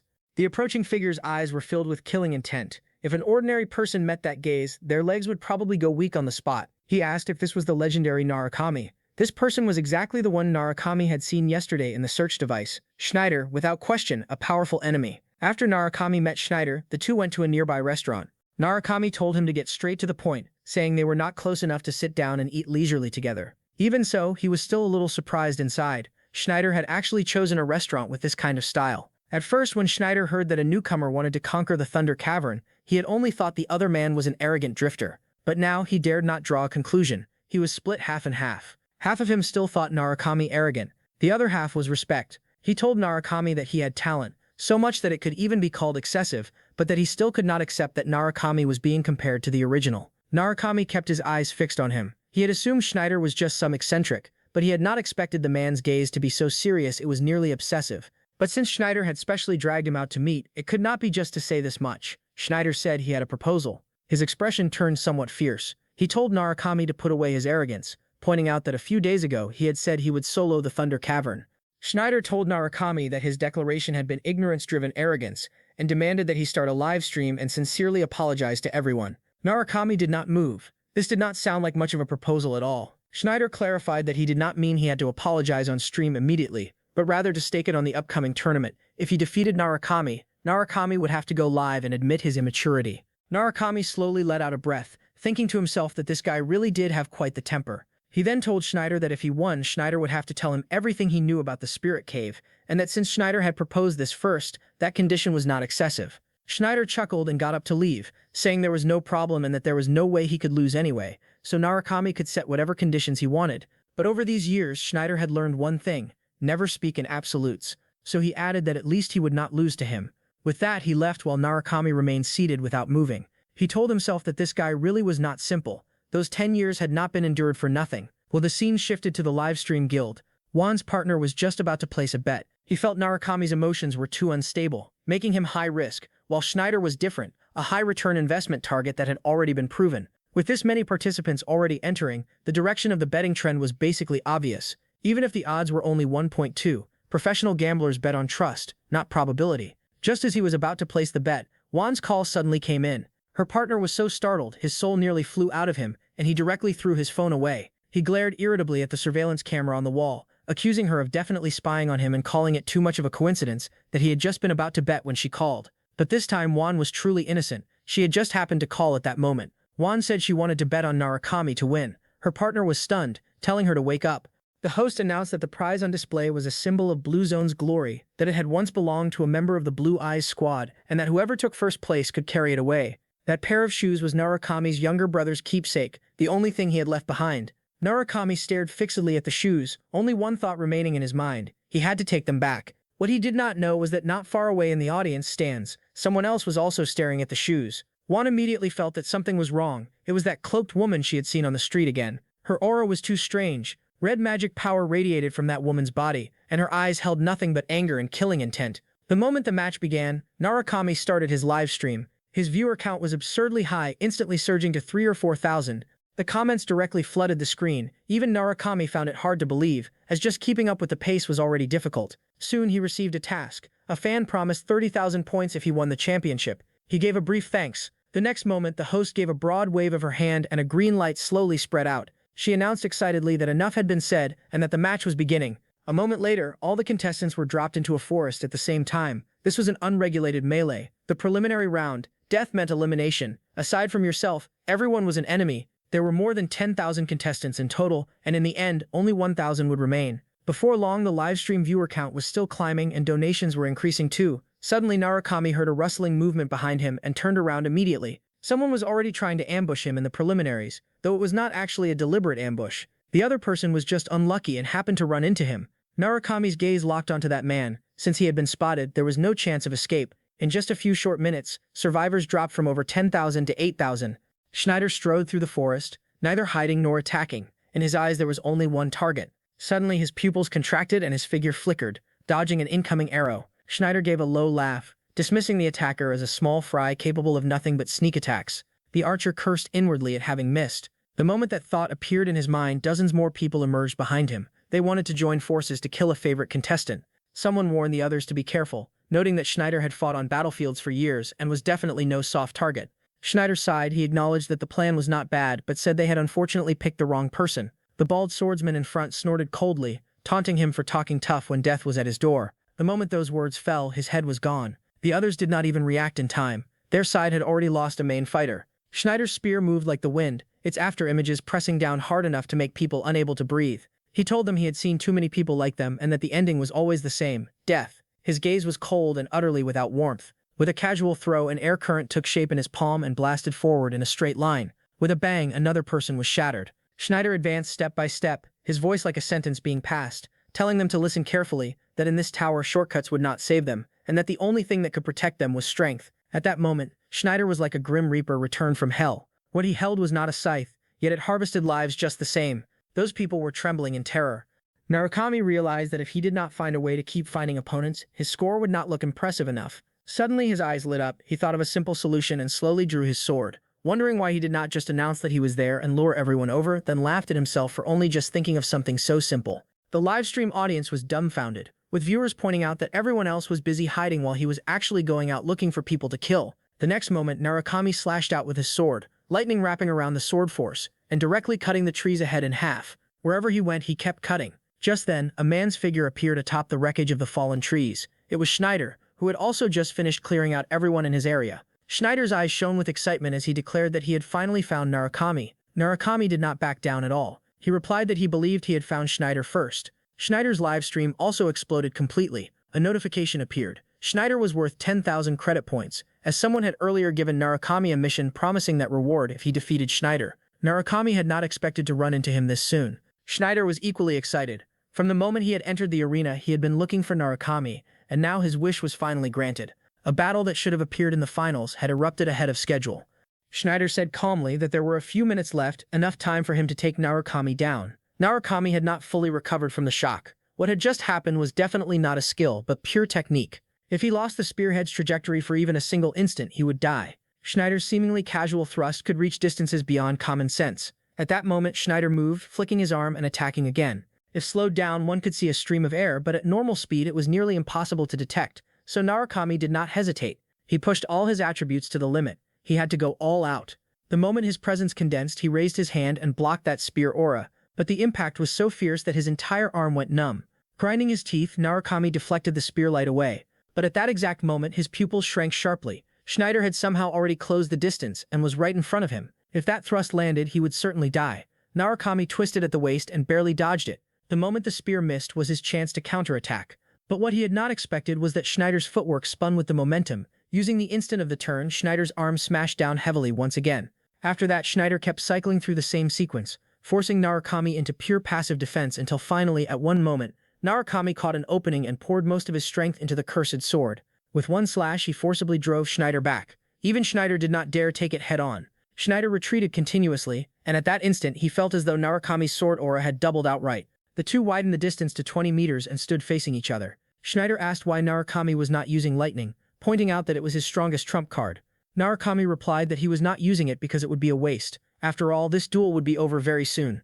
Schneider's expression darkened. He demanded to know if Narukami thought using it on him would be a waste, then realized one possibility: had Narukami been stalling for time all along? Enraged, Schneider's speed surged as he charged forward. With a harsh clang, spear and sword collided head-on, and Schneider's speed was twice what it had been before. He was nearly driven mad with anger. 2 seconds later, the pressure filling the arena suddenly vanished.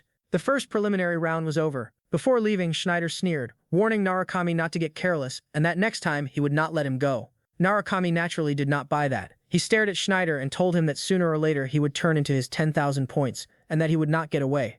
After that, the system teleported Narukami to a studio and gave him 30 minutes of rest. At that moment, his palm was still numb. At the final critical instant, he had almost been overwhelmed by Schneider. His live stream viewer count had already surged to 11,000. For those 11,000 people, he had practically forced this hot topic into existence with his own hands. Juan had once said that once a streamer's followers broke 10,000, that was the first real barrier. Cross it once and you could establish yourself in the field. Now Narukami had firmly crossed that line under the identity of a streamer. He had drawn enormous attention, and the next real duel with Schneider would only attract even more eyes.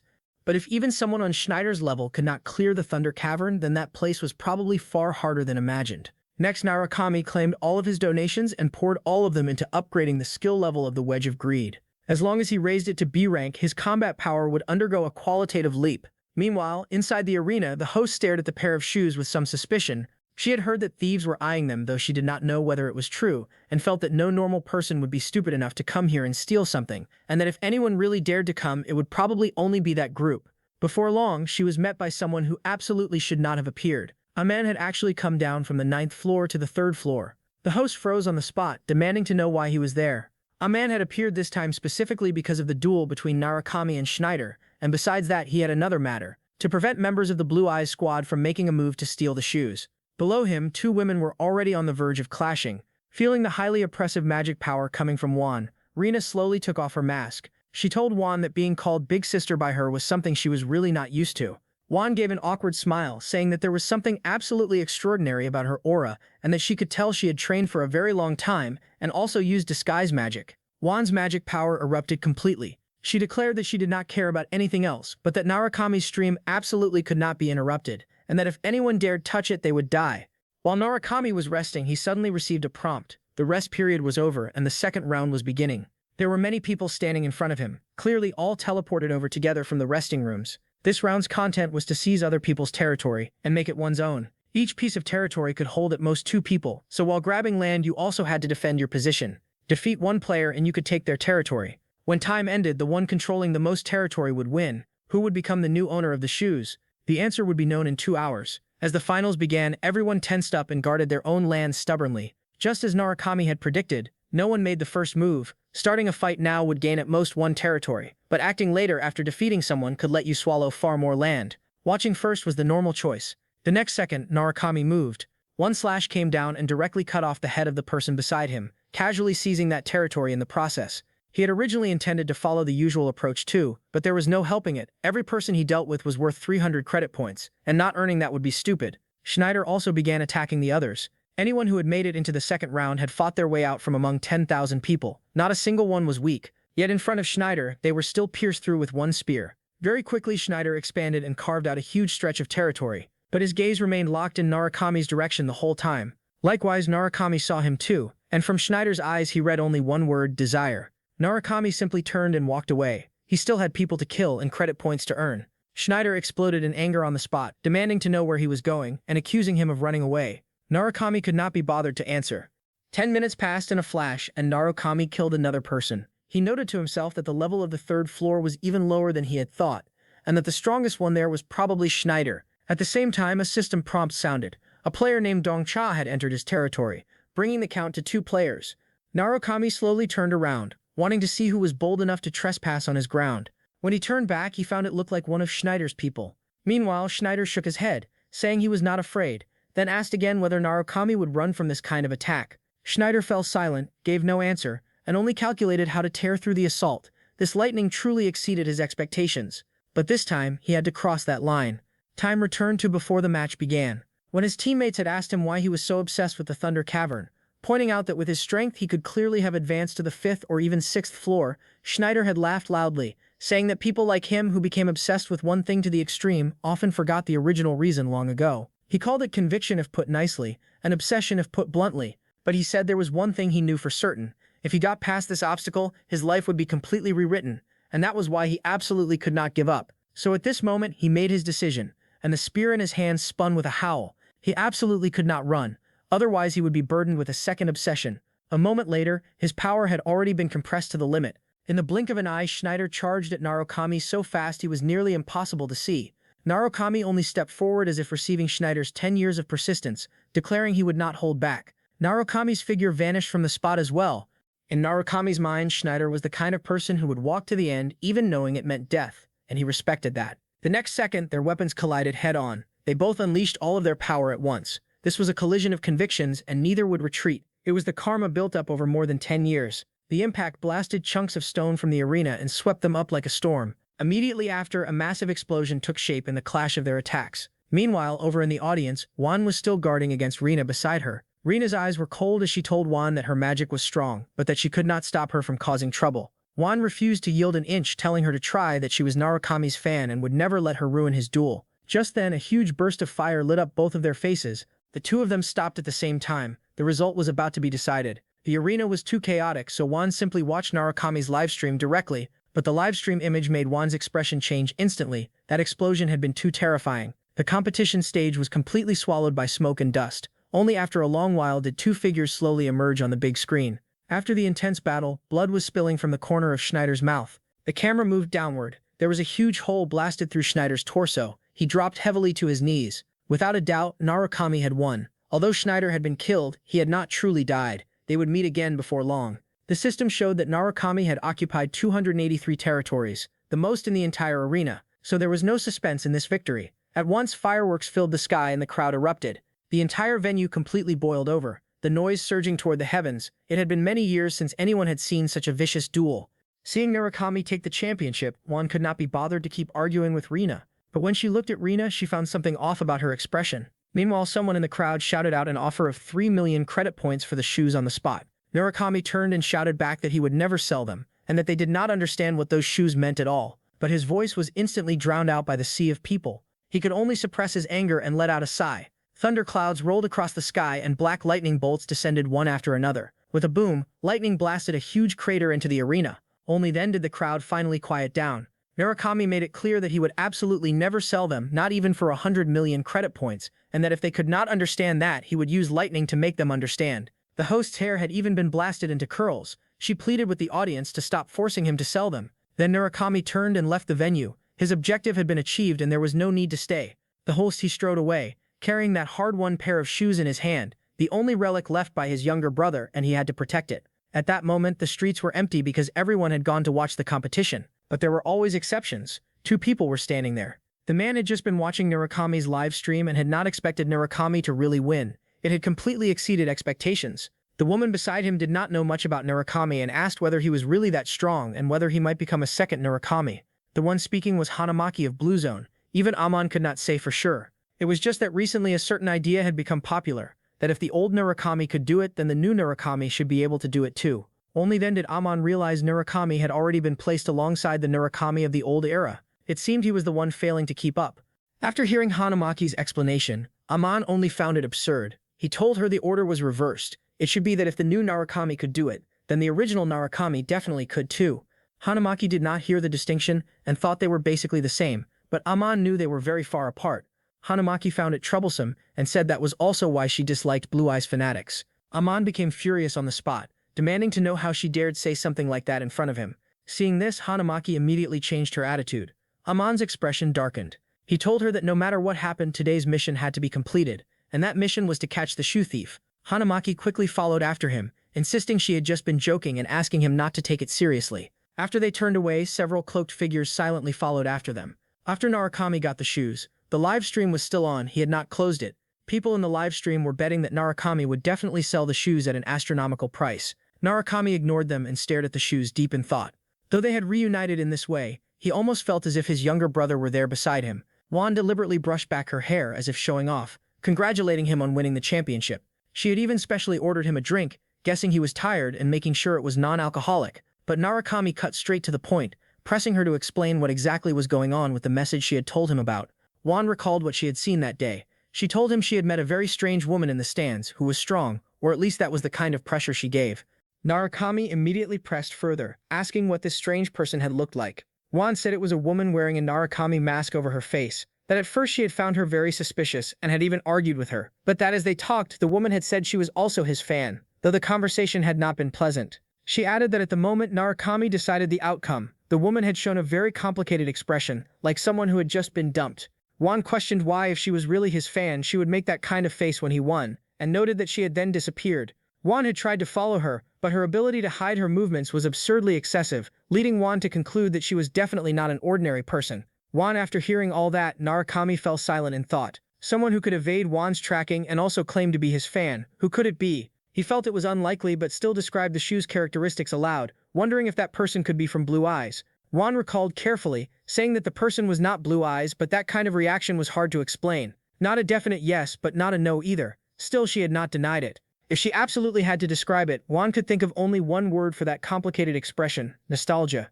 The moment he heard that word, Murakami's heart sank violently. The next second, he had already rushed out of the tavern and onto the street. He had to find that woman and ask everything clearly. Seeing him so flustered, Juan was stunned. At that moment, Rina was standing high above, looking down over the street. She had already been waiting there for a long time, simply hesitating over whether to act. In the blink of an eye, another 15 minutes passed.